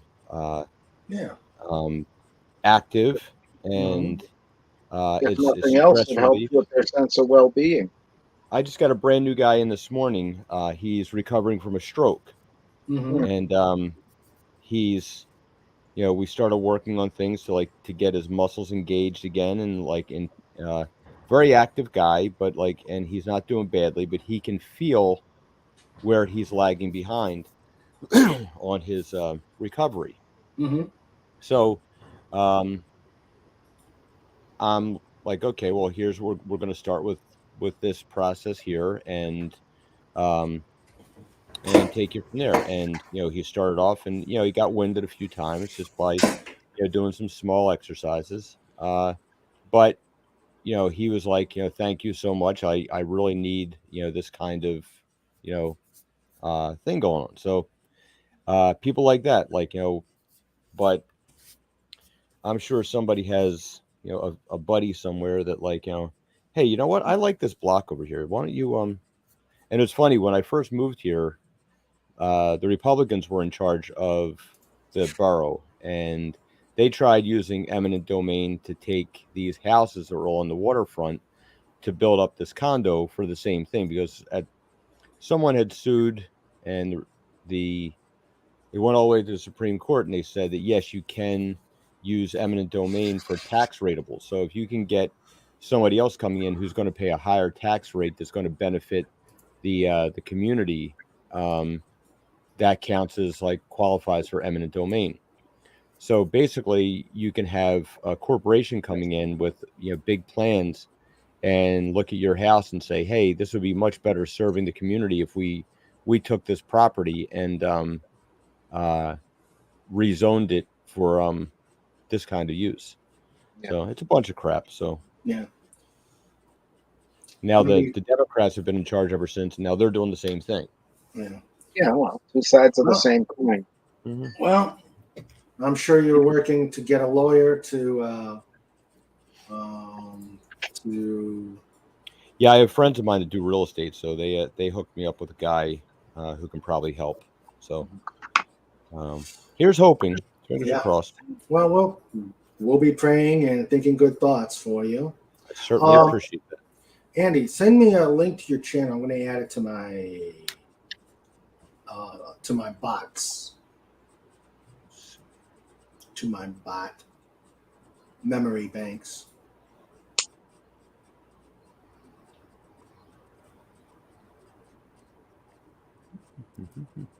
And Phantom Outsiders. Okay, wait. We're back to, let's see. Snort says the end of result is that the Rangers had to find the Bears and kill them because of that doofus. Phantom Outsider says, because nobody wants to hear, please don't eat me, especially bears, because they totally want to eat you. No one likes food that disagrees with you, right, Snorty? And Snorty says, burp, huh? Tim? I'm still out there? Yeah. Snorty. Of course, I gotta watch it. Mini Snort's been looking at me in a hungry type of way. Yeah. I'm gonna have to keep an eye on him. Give him a cow ear. He'll be fine. Yeah. Of course, Snoopy and Snort or Mini Snort may have to brawl for it. Well, I've been going. My dog has decided to develop pancreatitis. Now she's eating a very expensive diet of prescription dog food. Yeah. So, and she's not quite understanding. She's not allowed to have the goodies that she wants. Of course. Like, Daddy, why aren't you sharing your bacon with meat. I'm like, you're not allowed to Yeah. have bacon. She's like, oh. Mm-hmm. The dog's Yeah. perfected that guilt trip look. Of course. Yeah. It's amazing, isn't it? Like how they know, like the eyes and the ears perked forward, and how it just melts you. Yeah. Yeah. Yeah. Yeah. Or Yeah. the head cock. The Yeah. head cock. Yeah. It's always the head cock. Yep. Yeah. Better feed Minnie snort. Yep. Let's see if the bot. Well, the bot says he's running. Let's see if he's running or if he's sleeping.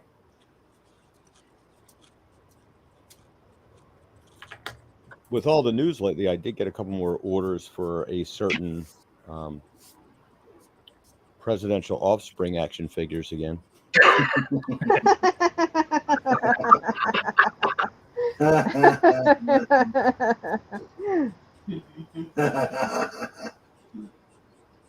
With or without? John, have you ever seen the original video? I've seen the censored video. Well, here's the. I'll put this link in the private chat. Oh, are we crossing into the politics zone, or is this a? It's I'll check that out later. Chrissy Mayer's unveiling of the figure. Oh, okay. Let's see. All right, come on, you stupid bot.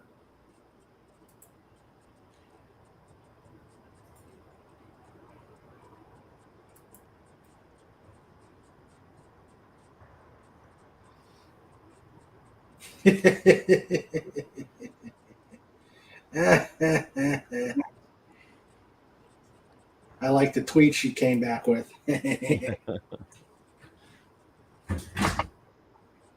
Come on, you stupid bot.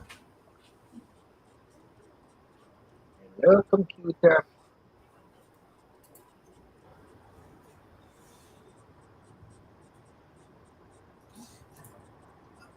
It said it was running. It's more mockery of public figures that deserve mockery. Yeah. Yeah, I don't have much sympathy for people that have had every advantage in the world and they use it for ill-gotten gain. Yeah. Correct. Yeah. Especially, I mean, I've had friends that have died of addiction. And I had a friend of mine just passed away about 2 years ago, and he was clean for 10 years, and he got rear-ended by a dump truck and blew out 3 discs in his back. Ow. And so, and he tried as long as he could to go without pain relievers and stuff, but it just got to be at some point, it was, just kind of pointless. So and that started him off again. And then he got clean again. But the couple relapses he had, he was 38 years old and died of a heart attack because his heart had just been so stressed. Yeah. So.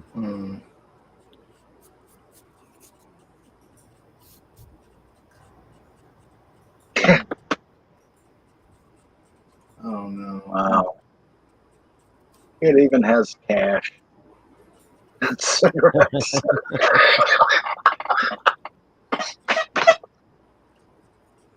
Awesome. Okay. Damn it. The bot is running, but it's not taking. All right, let's try this again.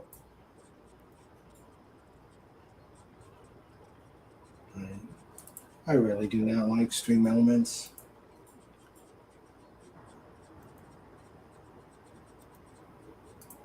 Let's see.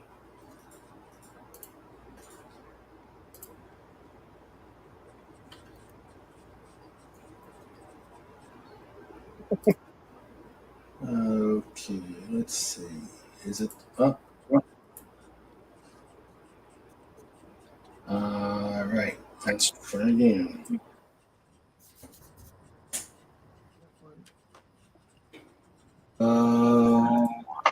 More like Revenge of the Parmesan Cheese, Snorty. Here we go with the food.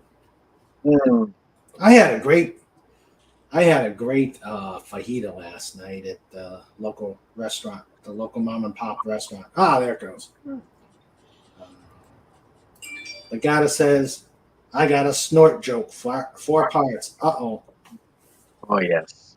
All right. We must hear a snort joke. Now, remember, Legatus, you may, if you displease snort, you may not end up in the kitty. You may not make it to the kitty table. You may be in the soft shell taco. Yeah. And to those, anybody heard from Tim in a while?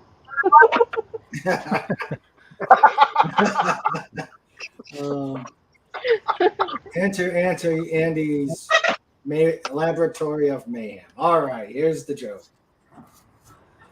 There's an atheist who's hiking in the woods one day when he comes upon an angry bear. The bear stood up on its hind legs and growled ferociously, clearly preparing to charge.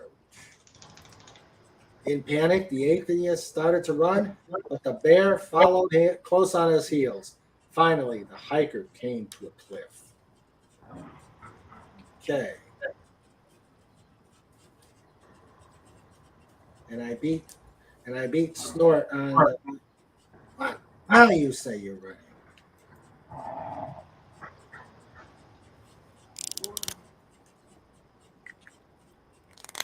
Okay, we're waiting for. Oh, there it is. So he dropped to his knees and asked God to please make this bear a good religious bear. To the hiker's amazement, the bear suddenly stopped grumbling. Fell to his knees and folded his paws together in prayer. Thank you, Lord, exclaimed the atheist. Thank you, Lord, exclaimed the bear, for this meal I'm about to receive. Be careful what you ask for, atheists. Yep. Will. Okay, Snort, don't eat. You got us. He's earned it. He's earned it. He's earned his time. And Snort says, Amen. All right. Snort gets an eclair from the big boy table. Yes, he does. Oh, and a piece of salmon. Let's give him some salmon. Oh, yes. Yes. That was a good one, Legatus. That was a good one. That was a good one. I like that one. Yeah. Love it. Let's see. We need to feed this stream elements bot to Snort.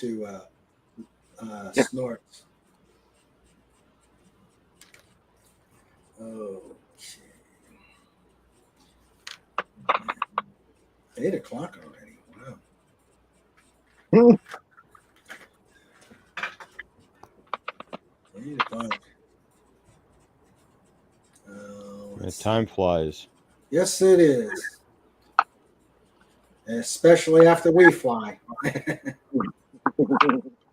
Oh, it was just, it was like night and day. Flying out to Charleston air was so smooth over the ridges. I mean, it was hazy, but still beautiful. And then in the afternoon, you got a thunderstorm coming in, rolling in. You've got bumpiness on the ridges. So it's just, it was a rather long flight home, even though it was fast. It's Einstein and his time dilation thing. It's got to be irritating. Yeah. Kind of like driving through Wilkes-Barre.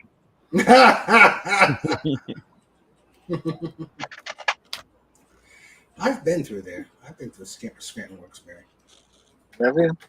Yeah. It's a fun area sometimes, and it's got the beautiful mountains and all this, and river. And, oh, you get to Hazel Street, and it all goes to hell. Mm. What do you call a droid who takes the long way around? R2D2. Oh, God. Jeez. Tim's still alive. Yeah.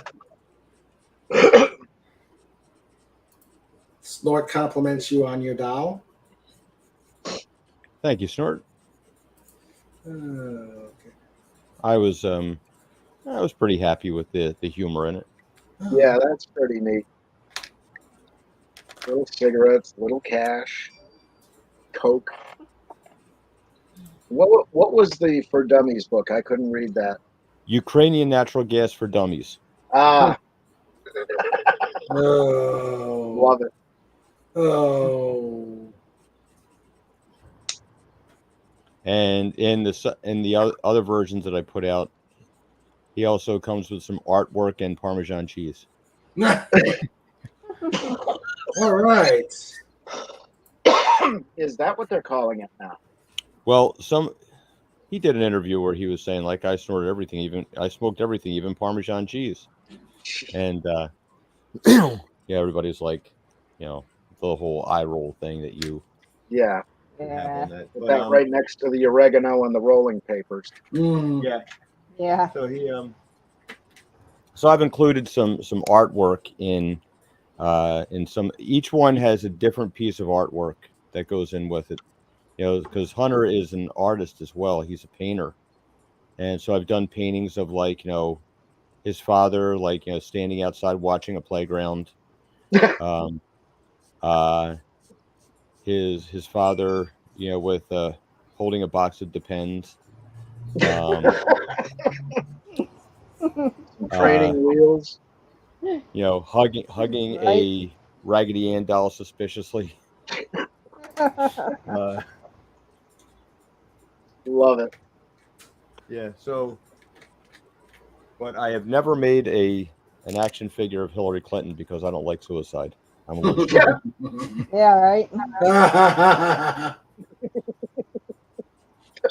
Oh dear, oh dear, oh dear. Mm-hmm. Oh dear, oh dear. Oh, here's a name. To change a subject to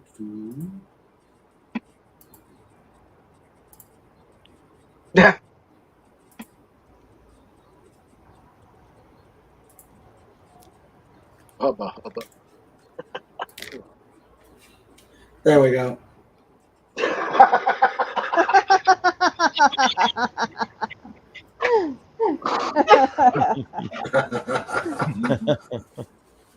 Oh my God, that's classic.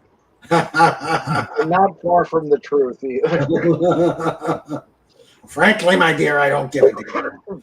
Rules of acquisition number 164. Yeah. And because his ears were almost that big and did stick out almost.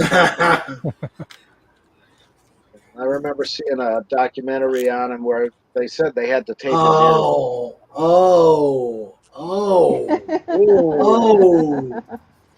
That's fat.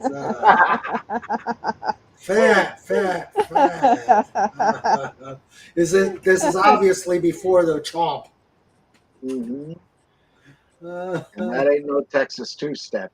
You have to bear with me, pun intended. My computer's really lagging today, so it took a little longer than normal. But oh man, that is good. Barry White plays in the background. Love it.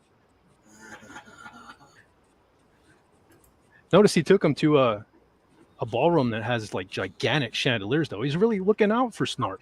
Yeah, we got the chandeliers out there. Yeah. Where is good? All we need is a dining room table in the background, just in case. Mm-hmm. Now, Tim, those chandeliers only hold one at a time. Uh-huh. Yeah. Just saying. Yeah. Uh-huh.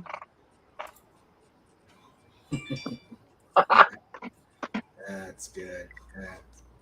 Awesome. That was awesome. Fat, once again, I struck. you struck. Yep. Yes. The genius that is Fett. Yes, the genius, the evil genius in the deck. Oh. Am I evil again? Yes, you're evil again. I will say you're evil again. Snorty and the Beast. I love it. Yeah. One bear per chandelier. And That's right. You phantom- tell him, Snort. No means no. Yes. And Snorty and the Beast. Yes.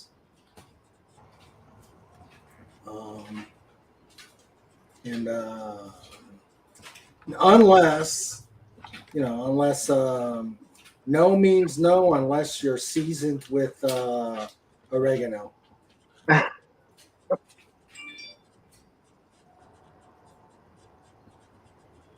little cilantro there, maybe. Yeah, a little cilantro, some Asiago cheese. Mm. Some Asiago cheese.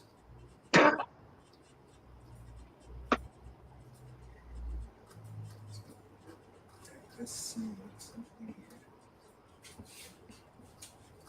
Now, this looks cool, but they're already saying that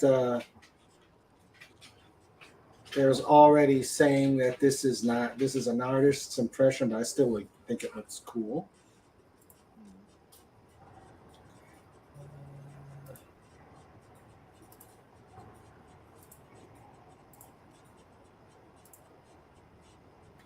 That is a supposedly. Wow. A That Jupiter? thunderstorm.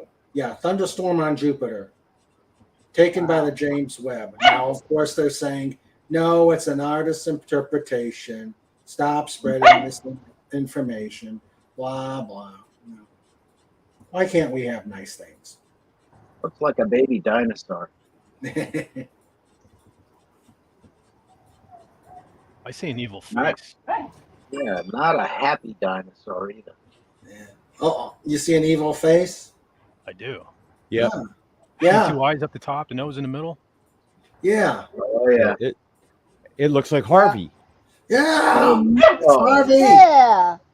Somebody pushed the button, Tim. On Jupiter. Yeah. Damn it, I don't like this. There's no breasts on Jupiter. And I want a couch. And I want pizza and beer. Have the pizza, eat the beer.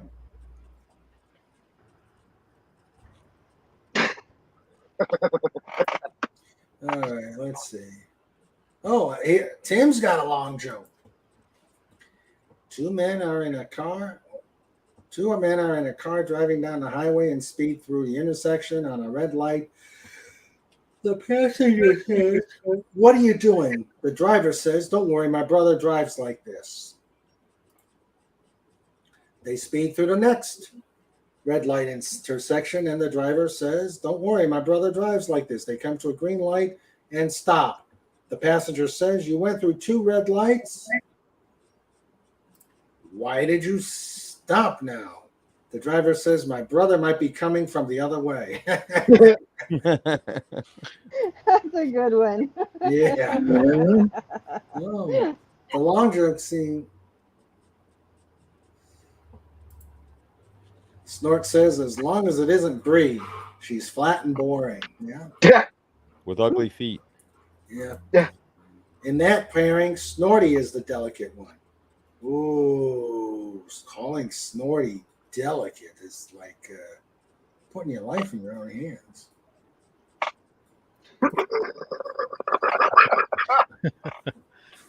Phantom Outsider says, "That's not a thunderstorm. These are the angry cloud people from Jupiter. Last seen in Underdog. LOL. Speed of lightning. Or of thunder. Fighting all who Rob or plunder. Underdog. There's a woman that I don't even know if she's still alive. She used to go up and down like the East Coast to do anytime there was a parade or anything like that, and she would dress as underdog. And she would, cool. you know, she was the underdog lady. Sometimes she would dress as a Statue of Liberty. Sometimes she would like, you know, and she would just like out of nowhere just join the parade and like and kind of do these very ethereal dances and stuff like that. And little, yeah, she was a little crazy. Mm-hmm. Was that during? That was obviously during the time they had the underdog parade balloons. Oh. Well, Howard Stern used to have her on a lot, and you know he used to just kind of like, you know, mock her and make fun of her a little bit because that's, you know, what he did. But yeah, strange woman. Just dance to her own drummer. Yeah. Yeah. Howard Stern's a real douche these days. Yes, he is. Oh yeah. I used to love that guy. I can't stand him anymore. No, I can never get into him. I used to be funny. Well, you know what? When he had to be creative to find ways around the censorship and stuff like that, then he was funny. Once he got, you know, once he was able to just do whatever he wanted, you know, he wasn't funny anymore. He just, you know, and that's the thing. Like, you have to be able to find humor in everything. You have to be able to find, like, you know, that, you know, a creative way to put it out there. It's like, you know, you know, there's always a joke somewhere, but you have to find the element that's going to click with people. Like George Carlin did this bit one time where he said, you can make a joke out of everything. And says people were like, no, you can't. You could never make a joke about rape. So like, you know, there's like, oh yeah, guy gets arrested and you know, he gets arrested for raping this 90-year-old woman. And he says, Judge, look what she was wearing. She was asking for it. So he was like, see, you can make a joke about it. It's like, you know, so. Yeah. Forget, we're not monetized YouTube, so leave me alone. Yeah. He had a bit once back in the 80s that he did where he said keeping people on their toes. And one of them was to drive backwards through the bank drive-through. Yeah. Go into a gift shop and ask for your gift. Yeah. He once he made the big time and got on Sirius XM. No, I never got into him at all. I just never understood that kind of humor. Wasn't my thing. I think it was he came along at a time when, you know, you had the Andrew Dice Clays out there, you had Richard Pryor. Yeah. Richard Pryor. But you know, he took it to the raunchiness to like he really did a lot to destroy the culture with you know, people just being rude and obnoxious. Yeah, that's true. Yeah. Mm-hmm. And then it became trendy to be rude and obnoxious, and you know, that certainly didn't help things. No. Sandra says she never found him funny. He was just too crude and crass for me. Yeah.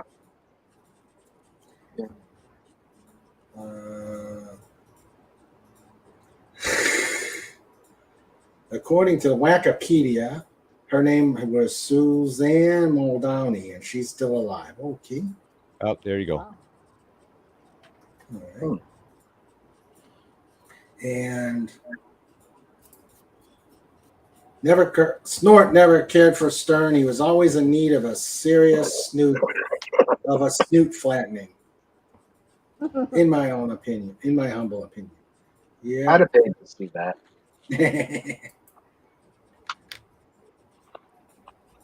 Yeah.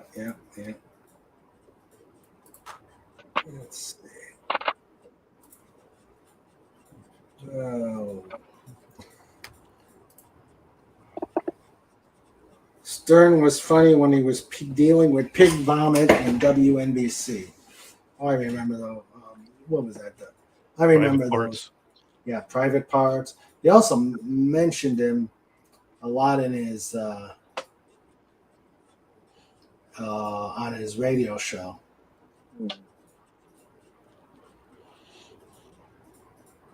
Yeah, there was that bit he did at the one, I guess it was MTV Awards, that fart man thing, and that went over like a lead balloon. Mm-hmm. Yeah, it did. Yeah. That was dumb. Mm-hmm. Dumb, pointless. You know, what were you thinking? Well, not only that though, he was, you know, his delivery. Like if you had probably taken that skit and given to someone with some talent to like, Yeah. you know, that and some charisma, you know, they probably could have made it very funny. But you know, his acting is non-existent. Terrible. Yeah. Yeah. And then like you see all the, you know, the behind the scenes stuff. Like, you know, he's just, you know, he's the kind of person who would never ever be happy. Like he's just miserable and just like, you know, I don't know. Yeah, it's like, kind of sad when you think about it. I've known a few people like that. Yeah. They kind of I thrive on misery. I look at it like I heard this guy saying that happiness is a moral virtue. It's like you should act happy just like you wear deodorant and brush your teeth, because you don't want to inflict body odor and bad breath on other people. You don't want to inflict your bad mood on other people. True. Yeah. Very Very true. true. After he left NBC, he became progressively less funny. Yes. And there was Dennis Leary's take on happiness, and it was one of his, you know, high-speed speech things, you know, rant, if you will. But he talked about happiness and how it was, you know, not an all-the-time thing. Happiness is a chocolate bar or a cigarette after a meal, or, you know, he went on and on with that. But it's kind of true, because nobody's happy every second, you know. Mm-hmm. Yeah. The thing that had the biggest impact on me was in college. We'd read Man's Search for Meaning by Viktor Frankl, and he was a concentration camp survivor. Mm-hmm. And he realized that the Nazis could do anything they wanted to him, except affect how he reacted. Mm-hmm. And once he realized he had control of how he reacted, he was free. And he survived. I mean, it's an amazing book. The first half of it is just like it's riveting as far as, you know, the story of survival. And like he's very upfront with it. He says, you know, the best of us died first. They were the ones that would stand up for other people. They were the ones that would get in there and you know, refuse to do things, and they got killed first, and then everybody else would sort of fall in line, and then, you know, you'd have people that would turn on each other, and you know, for just one more day of survival. And it was just, and that's what it became. It's like and there were things that you did that, like, just to get yourself to one more day. And then the day came when he was liberated. But he broke it down into an axiom that there's two races of people in the world: the decent and the indecent. And that's the only they can look like everybody else. It's like there's no one group of angels out there, and there's no group of like that are just purely evil. It's just like they can, you know, decent people can come in any shape and size, and indecent people can come in any shape and size, except politicians. I don't think there's any good ones there. Anybody that becomes a politician, even if they started off good, they. Oh yeah, even at the local corrupt. level. Yeah. Even at the local level, they're already indebted to somebody. Right. I just couldn't be a politician because I just can't kiss people's butts. No, you sell your aunt, you sell yourself. Oh, well, we have someone new to the panel. We have Mr. CCDV. Hello, sir. Hello. Hello there. Hello. How are you? To the show. Hello. You guys Welcome. are fairly unfamiliar with me, right? But I am the drunken philosopher. Okay. Yeah. So an Irishman. Take that for what it's worth. Yeah. Well, welcome. Welcome Thank to you. the channel. And Nice to meet you. going into the whole politics thing is different than I'm usually going into pop culture stuff, well, we stay. not politics, No, we normally stay away from the politics. One, we get that everywhere else, and two, technically, I can't discuss it because of what I do for a living. So I try to stay away from the politics. But you are most welcome. We're here to chat and have fun. And welcome. Tell us a little bit about yourself, sir. I am I'm a Christian conservative, disabled veteran. Oh, Mr. Thank you for your CCTV. service. Thank you. Yeah. Thank you for your service. So that's my big thing. I'm reading one chapter a day from the Bible, the King James Version. Good. That's how you do it. I've been on YouTube for a long time, so Okay. I'm sure that I've talked to a lot of you guys before. Well, no, this is the first time I've met you. So again, welcome. Well, I subscribe to you, and thank you. So, yeah, that's King Dolphin. I think I subscribed to you like a year and a half ago. I haven't been around that long. I started in October of last year. It just feels that long. Okay. It just feels that long. That. Oh, What happened? Man. Oh, man. I know, right? It feels longer. Whoops. Oh, man. No, the funny thing is that I say I'm a conservative Christian disabled veteran, right? I am a disabled veteran. I am a conservative Christian. So I have a lot of viewpoints that other people don't necessarily agree with. So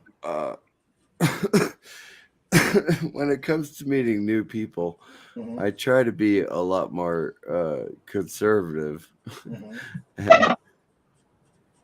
But I heard you guys talking about politics, and I just couldn't stop myself. Well, it kind of went off the rails there, but like I said, I try to because I want to keep working. Yeah. Fair enough. I want to give you keep that. working, so I'll give you that. So I got to be careful, but we're pretty benign here on this discussion. So. Yep. Okay. Well, I'm not going to. I'll throw a wrench in when I think that the wrench belongs in the discussion, but I'll. Are you gonna have the monkey with the wrench? Well, sometimes. We got a polar bear, but no monkey. No monkey yet. No, the polar bear ate the monkey. Well, there you go. There's your problem. Yeah, the polar bear ate the monkey, and here I'm gonna put your. There you go. Everybody, take a look at his channel. I just happened to. Thank you. Seriously. I was not shilling for myself. I was just hanging out. That's okay. I shill for other people. Yeah. I shill for other people. It's what I do. Karaoke starts in about 2 hours, so I was just, hanging out and trying to find places to be glad to. for the next 2 hours. Oh, nothing wrong with that. Yeah, we just We started an hour late because we were flying this morning, and it was a long day, and I actually didn't think we were gonna make it, but I figured if we did an hour late, I would You are aware that dolphins don't have a time frame, right? Yeah. So dolphins get to do what they want. That's true. Dolphins do a lot of things they want to do. They're not fond of turbulence. They're not fond of turbulence, yes. But no, we figured it. It was either don't do anything, or just start an hour late. I decided to start an hour late, and we got people here, and we're flying along, and here it is, 8:00. I've done that before, and as a matter of fact, I've actually gone like 2:00 in the morning my time, right? Pacific time. I don't know how you guys could do that. Well, it's like I wake up, right, and I can't go back to sleep, and so I just get on the computer and there. Sleep? What's that? There. It's Mr. CCTV as a drunken live stream. There. Let's do it. Let's do it. Okay. So, nothing wrong with that. It has happened before, but I do prefer to schedule my streams. I do. Yeah. And Fet's right. You sleep when you're dead. Exactly. There you go. Sleep is overrated. Yeah. Also, I have to say about dolphins having their own time frame and can do whatever they want. Dolphins can do whatever they want as long as it's okay with Sandra. That's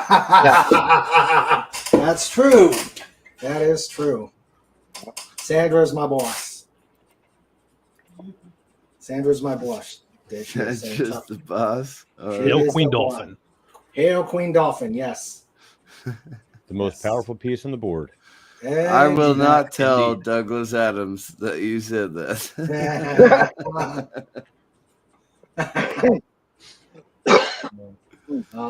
Snorter Poopa says, I used audiobooks to help me sleep, but the dreams can be weird.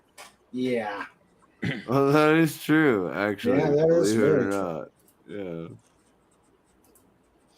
Now, if you've listened to a book before, right? If you've listened to a book before, then it just kind of, okay, fair enough, good enough, and I fall asleep, and it's not weird, right? But if you've never if you've never listened to a book or you've never read a book before, then it is something totally different when you're going to sleep. So I always put my half-hour timer on there and go, okay, if I don't fall asleep in a half hour, I'm going back online.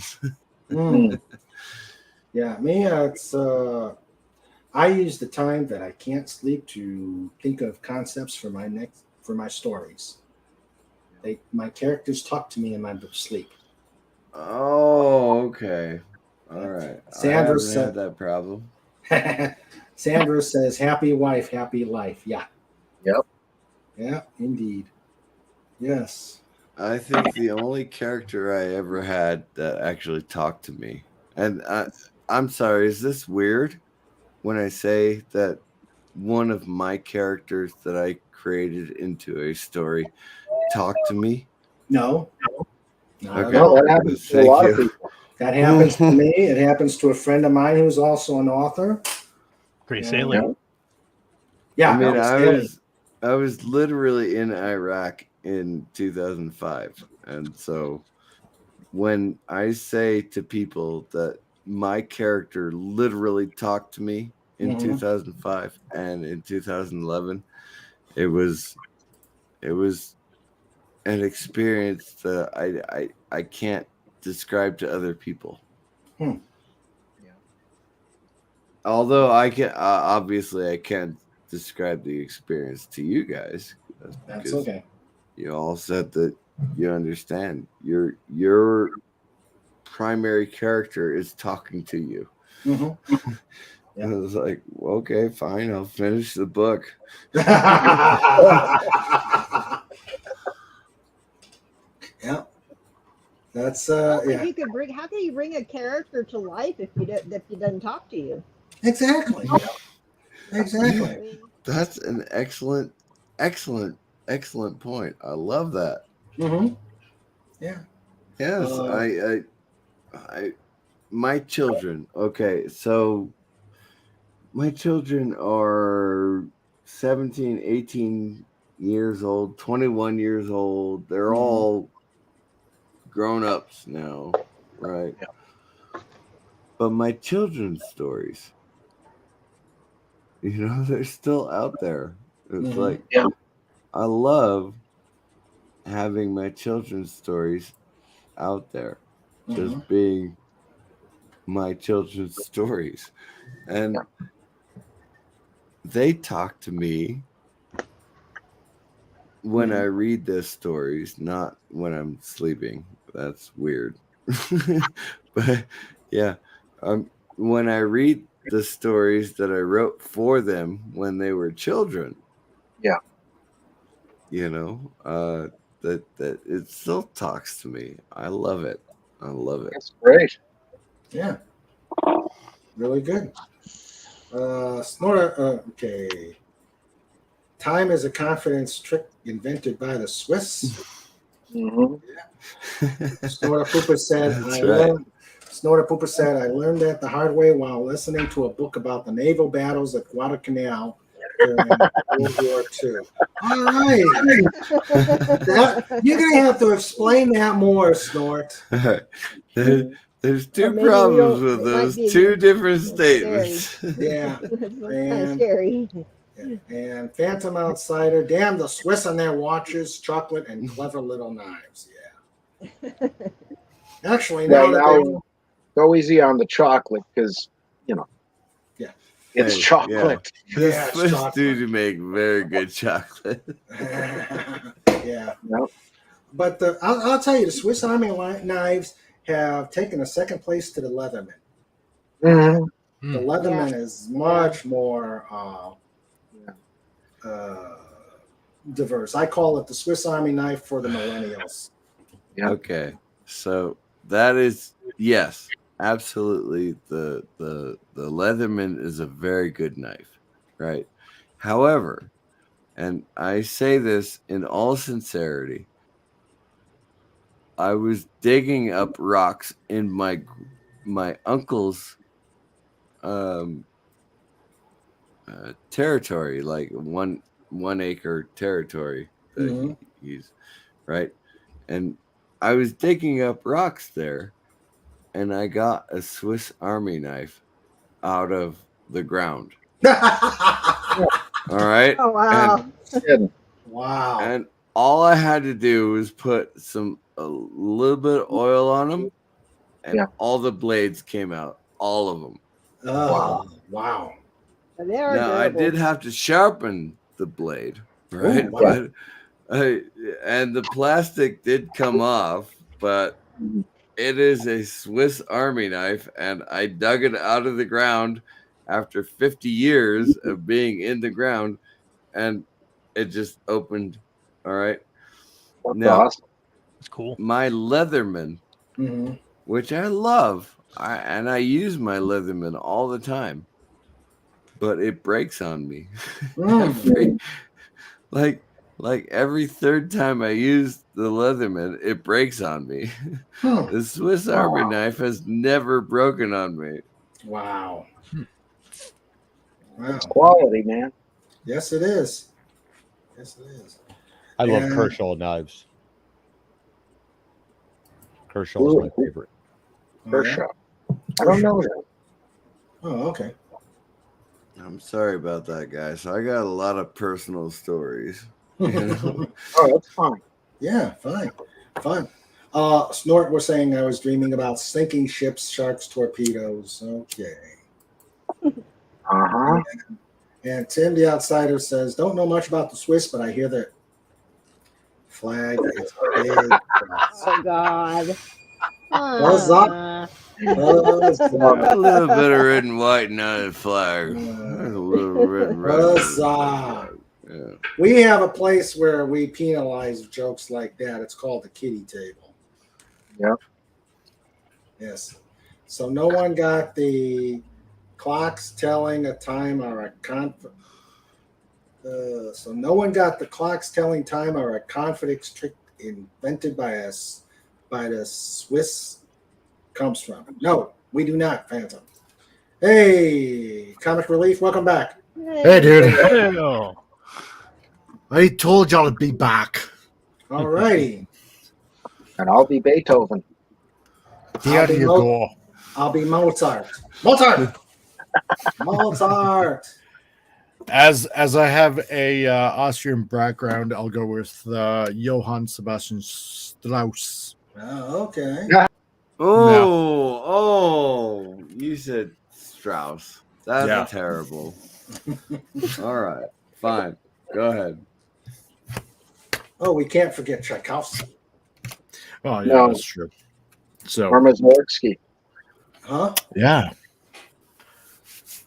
Yeah. Or my ancestor, which was also another Lorber. So, back in the 1850s. Yeah. Me. Yeah, he was going to go to Germany to school, basically like a composing school. And on the eve that he was supposed to leave, apparently he heard a voice from God saying to pick up a pen and start writing. And apparently his books are, all over Europe. Wow. Apparently they made a documentary about him in Germany and whatnot. So he's kind of like a great uncle of some sort. In our family. Yeah, so it's very Aaron interesting. Copeland. Seriously, guy, he's your uncle, and seriously, Aaron Copeland, you don't know the name off the top of your head? What was it? I'm trying to think now. I know it's another Lorber. I'm trying to remember. So, but also because Hey, Aaron Copeland is Jill. the composer that climbed a mountain with a guy on his back. Nice. All right, because the guy on his back was he lost his legs in World War I, and Aaron Copeland put him on his back and climbed up a mountain with the guy on his back the entire time. Aaron Copeland is the quintessential American composer. You just can't say that Aaron Copeland doesn't belong in American lore. It's just that nobody's made a story about him yet. Mm-hmm. There's a thought. Yeah. Well, what is it? He takes second fiddle to Irving Berlin. Yeah, exactly. Oh, yeah. And Cohen. Yeah. George M. Cohen. Now, I love George M. Cohen. I've been in marching bands, right? Yeah. And for my entire life, basically. I played sousaphone, saxophone, and any other phone that needed to be played. So yes, I love George M. Cohen. Yeah. And I really, really enjoy watching what is that movie called? Damn. Yankee Doodle Dandy? Yankee Doodle Dandy. James Cagney? Yes, exactly. James Yeah, Cagney. that was a great film. And I watch it every year because I have to. Oh, okay. I love it though. And you've got the young what's his name? The Heart to Heart guy. Robert Wagner. Robert Wagner. Yeah. You got the young Robert Wagner in the role of the guy who created the sousaphone. That's fantastic. I love it. Me, I do like some Vince Guaraldi. Who? You know, who did the Peanuts music. Oh, okay. Oh, Vince yeah. Guaraldi. Oh, okay. Yeah. Okay, now I'm going to go back to chat. The clock's line. I remember that line, Phantom Outsider. I remember that line. It was from Remo Williams, The Adventure Begins. It was said by Hoon. I love that movie. Remo Williams. Oh, my God. That is Wow. a fantastic movie. That takes me back. Yes, I really thought that they could do more with that. I mean, that was set to actually become a series. Yeah. And they never Because made it past the first one. It was based after the novel, the books, The Destroyer. Yeah. The Destroyer series of books, which were very good for pulpish figure. Interesting. Hello, Anti-Derivative Jill. Welcome to the chat. Hey, Joe. Yes. Hi, Jill. Anti-Derivative Jill. That says, I'll be the great classical composer named Yngwie J. Malmsteen. Yngwie. The first Green Suite is one of my favorites. Yngwie. Okay. Well, let's see. You know, I honestly started getting into composers' music with A Darkened Theater. Mm-hmm.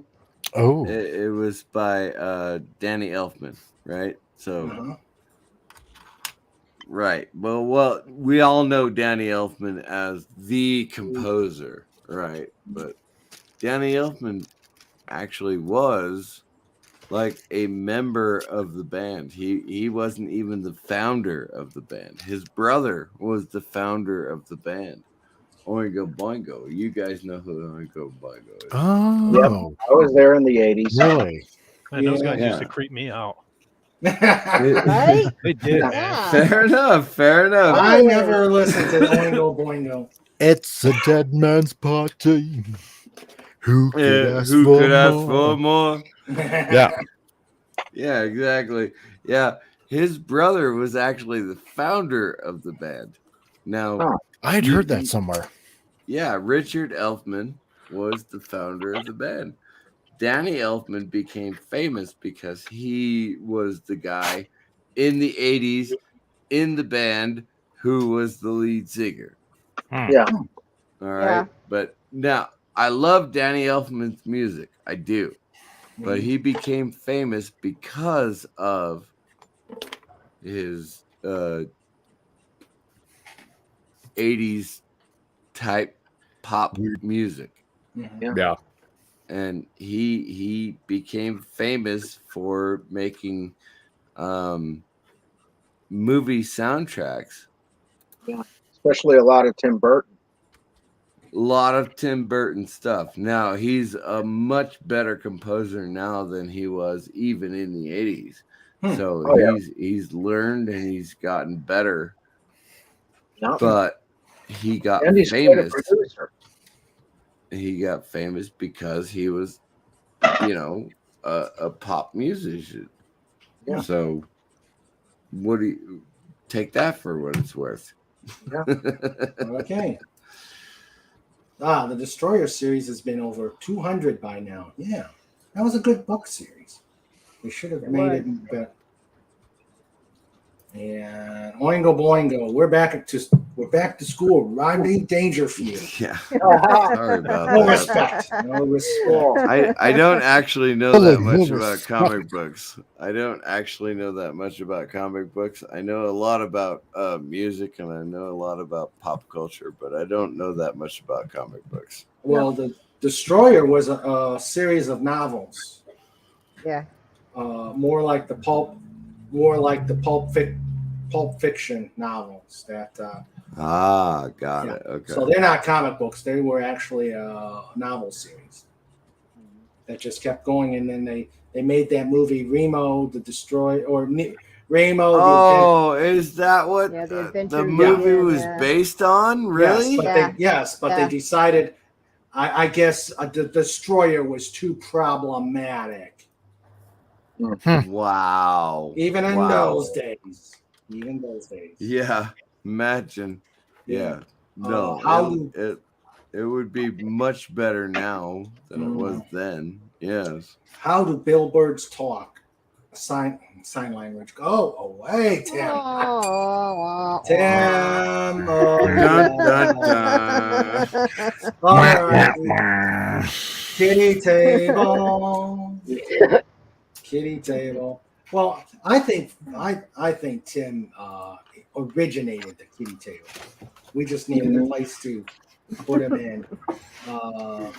And was there before it was named. He was there before it was named. Yeah. We're gonna have to change the name to the Tim Table. Yeah, maybe. Yeah. I like how that'd be a great idea. I like how he still did the score for Face Like a Frog, even after he got famous, because he had promised it before he got famous. Okay, guys. I was supposed to go to whatever that hippie thing is in California. Burning Man. Burning Man. Yeah, and Danny Elfman said he was definitely going to be there. Right, but the unspecified virus from the unknown country came along, and so I went and saw the former members of Oingo Boingo, and they actually had a different singer up on the stage, and it was a really good time. It really was. But like, you know, if you're gonna promise to be somewhere, just be there. Yeah. Kind of an asshole, really. Did we lose Andy, or are you just covering the poor guy?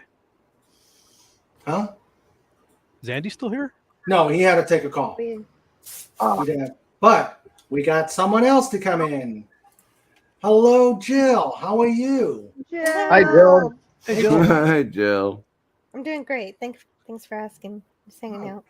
How's your week been? I know you've Really been doing reviews and stuff like that. Sure, yeah. Yesterday I did a review on UFO and also had a stream with a whole bunch of fun guests. Oh, good. That was great. Yeah. Cool. I meant to tell you that the character that played Foster, he actually did some auditioning for some of the James Bond movies.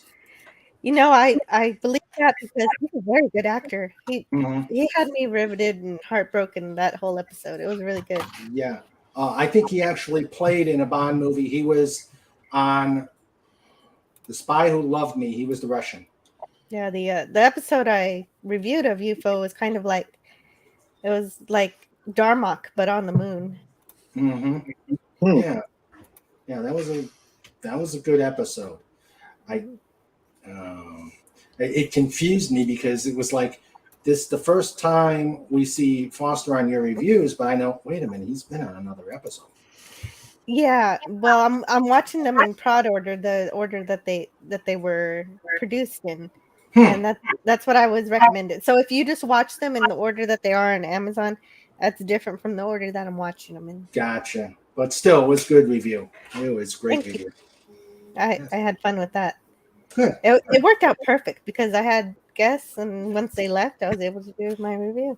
All right. Yes. Mm-hmm. Yes. And I also like the Elcars app that I have that had the hidden game in it, hidden action. Oh yeah, I was telling Sandra about it, and it was kind of cool to be watching the asteroids game with the Enterprise, shooting the stuff. Yep. Yeah, and we can't wait for your Orville interview. Right, the Orville Midnight Blue. Yeah, that's going to be a good review. Yeah. Sandra says she always thought he was hot. Yeah. Yeah, that too. And he had a cute girlfriend too in that episode. Yeah, I remember that one. Tim the Enchanter says kids' table has cookies and ice cream. She's not wrong. No, she is not. And we even have double stuff in there. Between Batman 89 and The Simpsons, really everything else is gravy. And Andy says hello to Anti-Derivative Jill. Hi, Andy. Yes. So you're ready for your reviews for DS9? Yes. Yeah, that's why I'm able to be here. I finished that. I was able to finish it early. Very cool. Very cool. Can't wait. Usually I keep it to the last minute and then reviewing right up until 9 p.m. Yeah, it's almost that time. 10 minutes to go before we need to. Wow. Yeah. Well, that's what happens when we're an hour late. Sorry, guys. Oh, that's all right. I got a I nap. have literally nothing better to do. I took a really great nap this afternoon. I gotta be right back. My baby is asking for me. Okay. Oh. All right. Tell him to fend for himself. Whoa. Is what survival is all about. He grows into stronger man. But what if it's a girl? Stronger man. Then you chose was a stronger man. Right. Well, some women grow up to be men these days. Russian woman and be able to fight off Siberian bear. It's all good. All right. Tim asks, what invention was more useful than the first telephone? The second telephone. Redemption. Oh boy. Totally vindicated right there. Yes, it was. Yes, it was. Oh boy. Oh. So, well, man, almost 3 hours. Yes, I know it's not the long ones we're used to, but you know, what can you say? You got to eat sometime. That's true. Yeah. That is true. Breathe true. air. No, I do. Now, mind you, you need to make sure that the bunnies are not eating you. Get over the hangovers. That's true. Yeah. Or the ferrets. Exactly. Gotta watch the ferrets. Yeah. Yes. Gotta watch those ferrets. Bloody Mary time here. Those sneaky, beady little eyes. It's almost Bloody Mary time here. All right. Bloody Mary. That's what I'm talking about. Bloody Mary. Yeah. What do you make? What do you put yours? What do you do? How do you make yours? Here we go. Drink talk. I use the Zing Zang mix. Oh, okay. So not from scratch. No, I don't do it from scratch. I actually like the Zing Zang mix. It's really good. I like it. But I always add a little bit of pickle juice to it. Ooh. Ooh, little bit of acid. That's right. Oh my. Interesting. Legata says, no, we're talking drink. We're talking drink. Legata says, we're talking about food again? What is this? Food? Hey, we went an entire 2 hours, 53 minutes without talking about food. And now we're talking until now. Yes, until now. So, yes. I'm getting hungry. We're having chili dogs. All right, fine. I'll change my avatar. Oh, yes. The Swedish chef. Turkey burkey.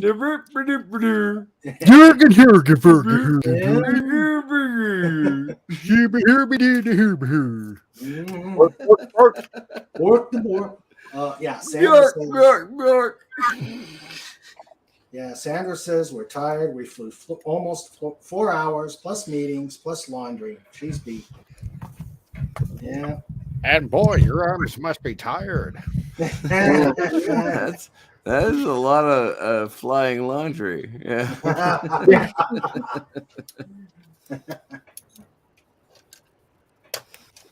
The neighbor was selling Oh, yeah, they were good. I had roast beef and provolone.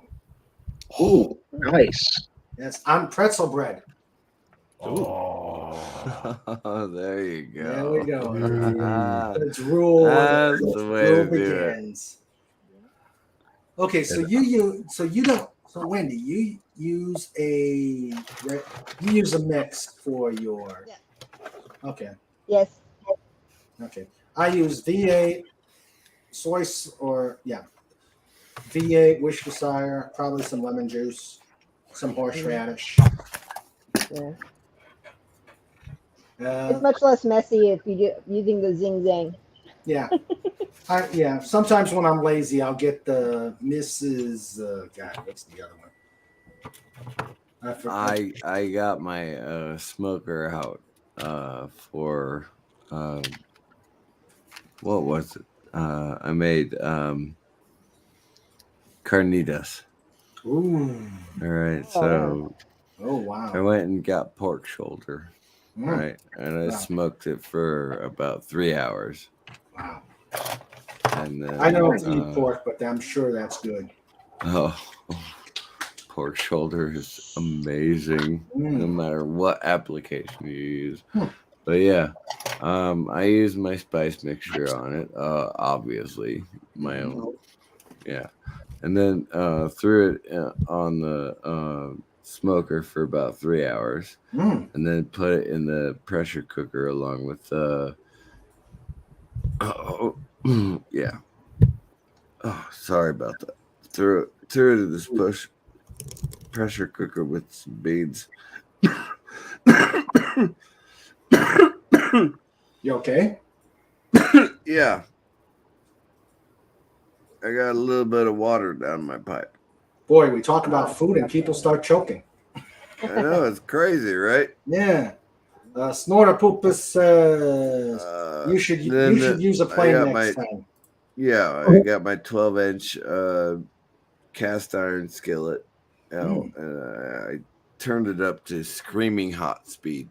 You know, like super duper hot. And I took everything out of the pressure cooker and it just poured it in there and let it go for about 15 minutes. That was the best burrito I've ever had. Yeah, the fajitas yesterday were good. Messy, but good. Phantom Outsider says you need to multitask better. Sandra, if you fly the laundry behind a plane, they'd be dry when you arrive. That is true. Meetings are for sleeping. Everyone knows that. Oh, dear. No. Yeah, and wouldn't the birds grab onto the laundry and get a free ride? Yeah, that's what I was There you thinking. go. That's a new type of towing job. Yeah, laundry skiing. Oh, we were getting ready to turn on to the active this morning, and we saw the most beautiful hawk. It's not active. It has a number. Who did what? Okay. We were getting onto the runway. Sorry, my flight instructor had a cow. That right by the runway number, as we were ready to turn onto the runway, there was a beautiful hawk. Of course, it was gnashing on whatever it killed. Yeah. And so I called the tower and said, "Hey, we got a hawk on the runway sign." And they said, "Okay." But it was a beautiful hawk. I feel sorry for whatever he had for breakfast, but that must have hurt the uterus. Having a cow.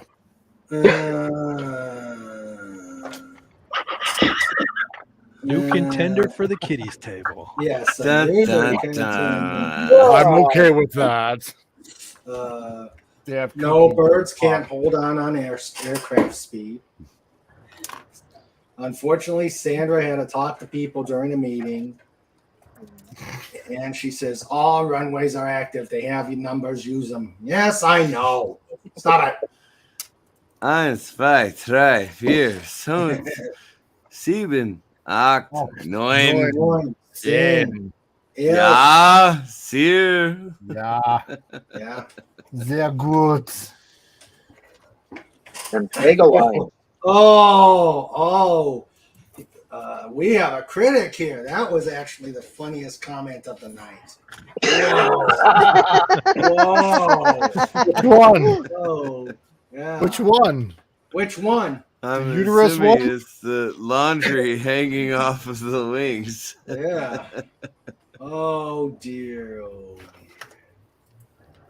dear. Oh boy. I hate waving. Yes, she's saying the Uterus one. Yeah, there you go. Yes. Comic relief. That's my name. Try to make a laugh wherever I can. Sandra, you pre-record canned responses. I'm going to have Raymond play them. Give him something to do. What? I don't do anything? He exists. Somebody. Sarah. That's enough. Somebody has to. Excuse me. Hold on. Fight with the bot. Oh, there you go. He's yelling extremities right now. Somebody needs to. The can goes over the microphone. Somebody needs to keep the panel going and in line. Keep the panel in line and keep the riffraff out. Yeah, keep the riffraff out and monitor those people going to the kitty table. And ensure his book sales. Yeah. Ensure my book sales. Yes. There we go. Keep the riffraff out. Nobody would ever get in. Yeah, I know. Yeah, but we're the premium. We're the premium riffraff. Oh, we're the cream of the crop. We're the cream of the crop. That's right. Exactly. Her career as a runway model was just taking off. Then the plane hit her. Whoa. Ouch. Well, there's your problem. Okay. Now Snort's getting into the action. And yes, thanks to FET, we have a proper. Oh no, I didn't. Uh-oh. Yeah. We have an improper. Yeah. So you know the problem. Proper. You got to stop putting goodies at the kiddie table. That's why they're all trying to get over there. Yeah, exactly. If you notice, when I make the pictures, I put no goodies on that table. That's true. And I just have to say, Menomina. Oh man, that gets stuck in my head. Like for days.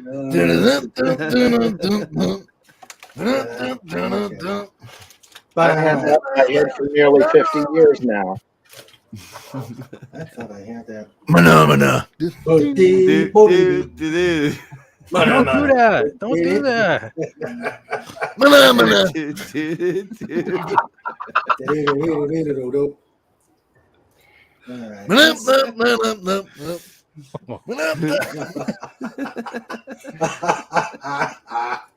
Gotta finish it. I'm gonna be walking around singing that all week now. No good deed ever goes unpunished, my friend Fat. Hey, Fat for Hire, I really love those Doomcock Video Atari games you made on Twitter. Oh, thanks, Jill. Those are really cool. I had fun making those. I want to play them though. Now. Me too. You see, Doomcock wants to play them too. That was awesome, man. Oh yeah. That's fantastic. They look fun, but it has to be in Atari graphics. Yeah, the old graphics. Where you can't really tell exactly what it is. You have to use. Yeah, they're just blocks. Yeah. I want to see a block Harvey. You know what? Speaking of that, you know what? I would love to see an 8-bit Harvey. I might do you one better than that then. Okay, because remember a couple of months ago, I was kind of like advertising about actually finally starting out my comic biz again kind of thing. Yeah, and I came up with an idea for like a brand new series, right? Mm-hmm. And it kind of goes along with some guy that's part of a let's say, I haven't hashed out all the details completely, but kind of like part of a ancient order of hunting down, like these like cryptozoologist beasts, right? Like say Bigfoot or chupacabra or something like that, right? Mhm. And so I thought like something like the final boss, like at the end of this series or something like that, would be something like like Cthulhu, right? Mhm. Where at the end there's some sort of like, I don't know, epic conversation going on between the both of them before they decide to like either one of them gets killed, right? And then I'll just mention as a nod off to Doomcock, right?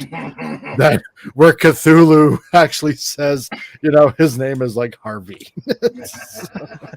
It's like Harvey. What kind of name is that? So, Wait, hold on. Wait. Like an Easter egg.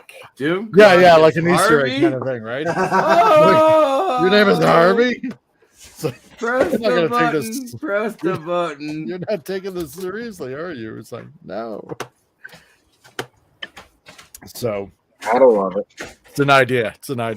So I'm thinking about using like well known to me, like that I've been on their shows and stuff like that, like say here, for example, and just placing them maybe as Easter eggs along this comic book series that I'm trying to hash out the details with. So Well, kind of like Cobalt does. Sort of, yeah, exactly like that, right? Well, I have to tell you, I'm certainly not willing to do anything like that. On the other hand, I may be willing to do anything like that. So, but that's provided we are fully relaxed and get into our own place and stuff like that. So because that's the idea. Yeah, exactly. So deal with the priorities first, and then deal with the fun stuff after. Exactly, and you got to deal with all the music and everything that goes along with it. Yeah. Man, I'm Orby has a willing long to tail. sing bass on anything that you say that I should sing bass on. I'm just saying.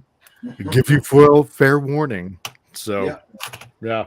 Okay. I don't know why Harvey is still in the Harvey is scaring the shit out of me right now. It's a blue Check out Harvey. his tail. His tail low, man. That's why all the chicks dig Harvey. Woody.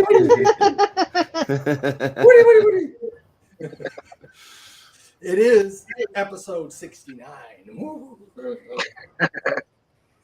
Oh, the shark, babe, has such teeth, dear. Mana. Uh-oh.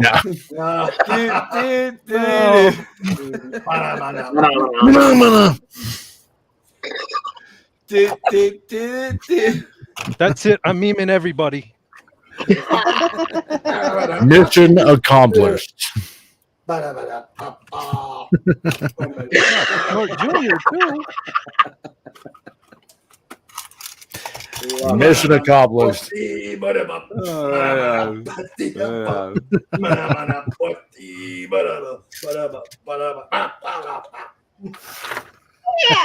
Sandra, take care of him. I'm talking about you need to do this head puppets more often. But I have to add. I've got to show the latest addition to the kitty table, instituted as of this evening. Now we may need more than one. We may need more than one kitty table now because look who's in there. Awesome. Nice. That is one great chair. Yeah, right? I'm amazed this whole butt fits on that chair. Snowverse, what are you doing? You notice there's no children because they're all eaten. And no cookies and no he ate exactly. everything. That's right. No, He ate everything. No ice cream. Yeah, no ice cream. No ice cream. They're all been eaten. Snort. Mommy, where did Timmy go? I don't know. See that, Snort? There's no chandelier over the table, though. Timmy's around here somewhere. Yeah. There's no. He says, I found him a new home inside. There's no chandelier over the kiddies' table. That's no, right. No luxury at that kiddie table. Yeah. Tim ate the cookies.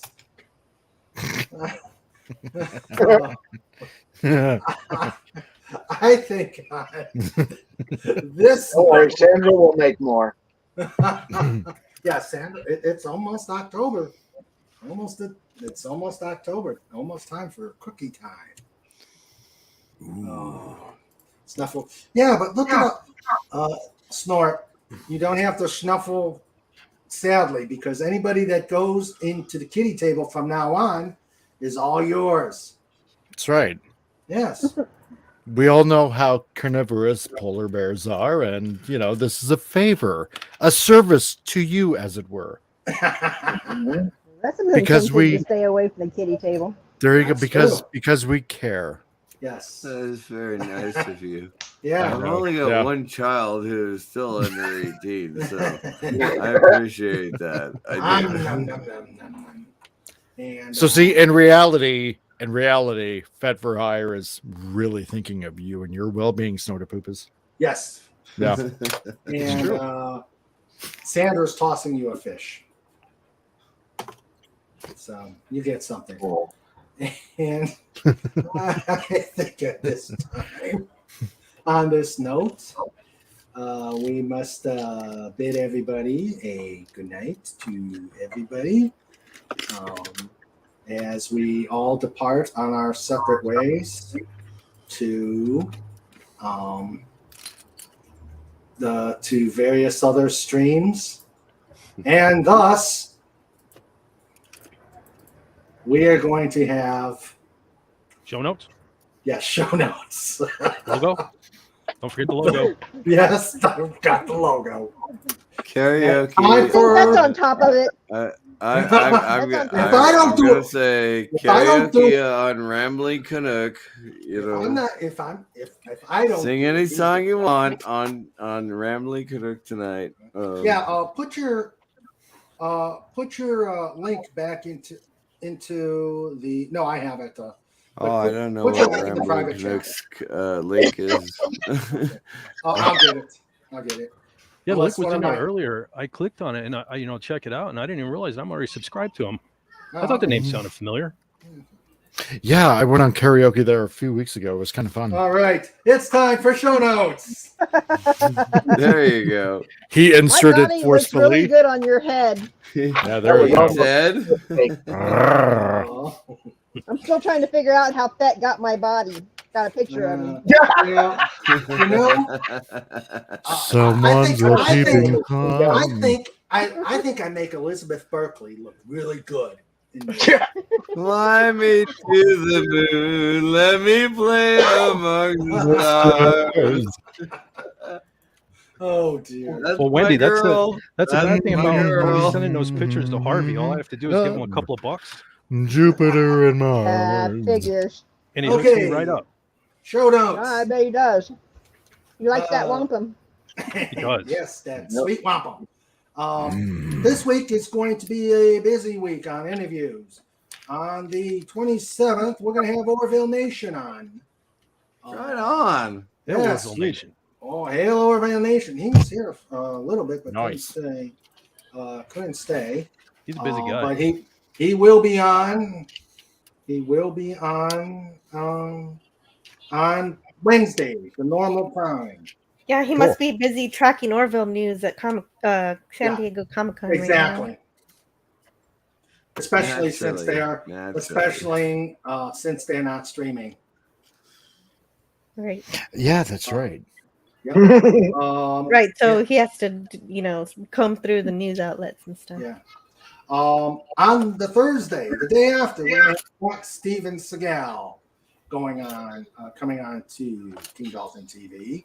On August 3rd. Man, I can't believe we're already starting to go into August. I know, isn't it stupid? Yeah. Man.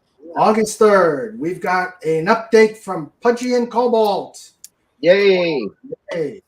And on the 7th, we will be honored by the return of Fet for Hire on a special day, Sunday. Awesome.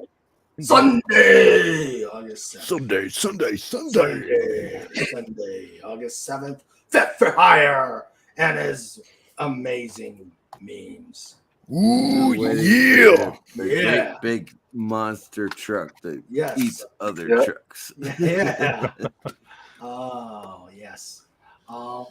Tin Enchanter says, my God, my eyes are burning. Yeah. I've had to poke my eye out. burning with glorious fire. Yeah. Oh yeah. Yes. Can you dig it? Yeah.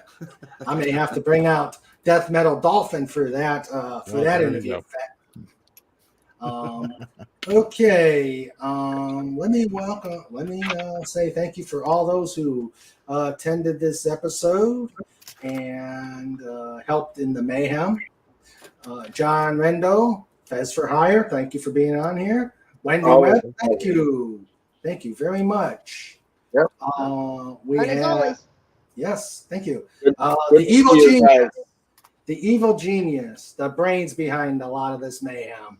Fet for Hire, thank you. That's Please. not saying much. No. Wouldn't miss it, man. Says Wouldn't miss it. everything.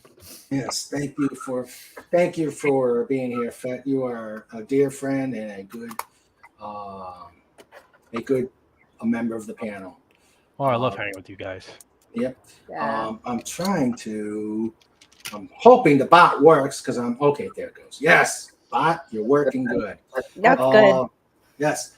But plug your channel if you've got any new stuff. Unless you want to save it till. No, I just the Doom Kakatori video is the latest thing. Still got to get that one of you done. I don't know. I'm scared. I don't really plan these things out. It just kind of happens. I'm very scared. Very, very scared. You always seem to be getting inspired. Yeah. I am going to start recording more videos of one chapter a day with Mr. CCDV. Okay. So, What are you reading? the King James version of the Bible. Wow. Okay. Nice. A lot of people don't like that, but one chapter a day is good enough for me. Okay. I'm up to 20 chapters right now in Genesis, and I've only got like 500, 700 more to go. Okay. So there is the link for Mr. CCDV. Thank you very much for joining this panel, sir. I love pop culture, and I love hanging out with you guys. So this is fantastic. Oh, thank you. Cool. Thank Good to meet you, man. I can't believe I wasn't subbed to you, Mr. CCTV. You see me around. Yeah. I gotta check to see I've if I only am. got 290. I'm good. Oh yeah, I'm already subscribed to him. I am subscribing as we speak. That's All more right. than I have. I Okay, appreciate that. Yeah. I mean, I do cooking videos and religious videos. That's basically what I do. All right. Other than when I get drunk and decide to go online and hope that my videos don't get viewed that much. Comic Relief Crusader, plug your channel. Well, okay. To everyone that is significantly adequate here, which is essentially all of us. Yeah, I am the Comic Relief Crusader. I know I have not had exactly a lot of videos up lately because my work schedule is extremely odd. Unfortunately, I think I might take a little bit of a hiatus till things get straightened up, as it were. I will try to have a titillating Tuesday for this coming Tuesday, which would kind of make sense now, wouldn't it? So to actually have it on a Tuesday, if not, before then. So yeah, as I believe we mentioned before, I got a GoFundMe as to the whole big situation going on right now with everything. If you can help, it would be much appreciated. So yeah, I'm not good at talking about myself, so there you go. Yeah, there's the link. If you can help him, please do on his GoFundMe. If you can't help him, please pass the link around in Twitter, Facebook, etc. And please help Mike out. He's part of the family here. Yeah, I mean, if you guys can spread this around like a really bad rash, or some sort of pandemic level kind of spreading, yeah, I'd really appreciate it, because this would be pretty much the final solution to a lot of headaches and heartaches, I guess you could put it. Yes, please help him out. Let's see, Jill, plug yours. I'm Anti-Derivative Jill, and I have a channel by that name also, and I review the Orville. And I've reviewed all of it up until season 3, and I'm reviewing the latest episode, Midnight Blue, I think it was called, on Tuesday. And sometimes, if I have enough material, I'll have a Friday show. I had one this Friday, which was really fun, this past Friday. And yeah, I was oh yeah, you were on the panel. That was great. That was lovely. And yeah, and also after we're finished with the Orville, well, actually, I don't know if there will be a season 4, but I'm not sure if I'm going to review season 4, because Disney announced that they're putting Orville on their platform, and if the Orville is only on Disney, I don't know that I'd be subscribing to Disney, so I don't know what's going to happen. But in the meantime, when I'm finished, when season 3 is finished, I'm going to review all of TOS with my co-host, Pop Culture Curator. Yeah, nice. Yes, very nice. So please subscribe to all these channels. Good people, lots of great Chutzpah? creators. Yeah, lots of chutzpah, lots of great creators out there. Faz, you have yourself a great week. Glad you were able to come on board as usual. Always a pleasure. Always a pleasure. Always a pleasure and honor to have you here. The wrenches, keeping things going here. We had Legatus Legion I. We had Tim the Enchanter, the founder of the Kiddies Table, and we have Snorta Poopas! Cooper.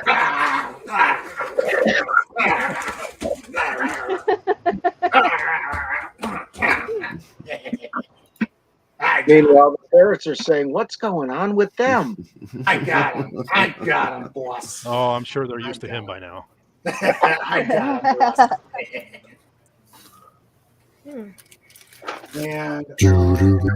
And the Queen Wrench, the one who puts up with my craziness, Sandra, and she's putting out. Please go to Zazzle for Dolphin Wars materials. Go for all things Dolphin Wars. Go to Linktree. Yes, Linktree is great. And I now want to thank the chatters for being here. And sometimes ending up on the kitty table, etc. We had Matt G. Thank you, buddy. We had Phantom Outsider. He's probably already heading to the Clobby site. We had Andy Masterson. He also joined on the panel. And I did mention Tiger Stripes. Tiger Stripes was on the panel. I would be remiss. And we had Orville Nation here for a bit. So thank you all for coming. Thank you all for handling an hour late. And next week we're going to have a special Just Cuz. This is going to be our second ladies' night. Ooh. Yes, the ladies take over King Dolphin. All right. Oh, yeah. Ladies are always supposed to be done. Well said. Yeah. Sandra says she's teaching at a flight clinic, so she may not be back. But hopefully we'll get enough ladies here to make ladies' night a fun time. Awesome.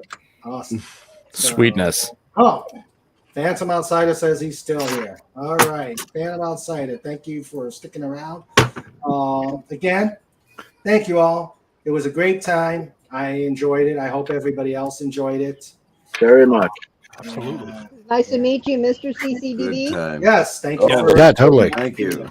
Nice meeting you. I appreciate the kudos. Yep. And thank you, Wendy, Jill, Comic, Fez, Mr. CCTV, and the Evil Genius, Fetz. Thank you all. And thank you, chat. And have a good night. Did I forget?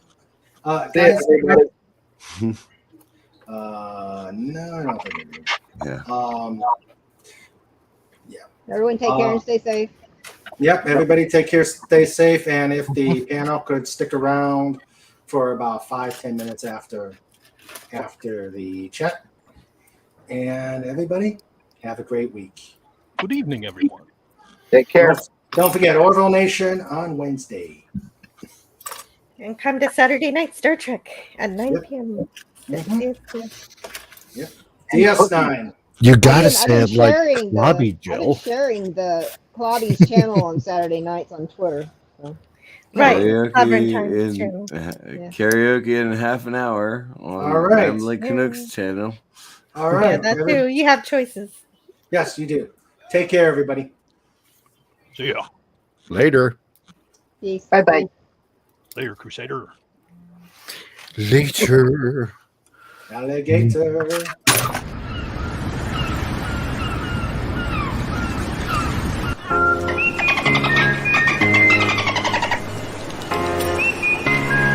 This segment is brought to you by thedolphinboys.com.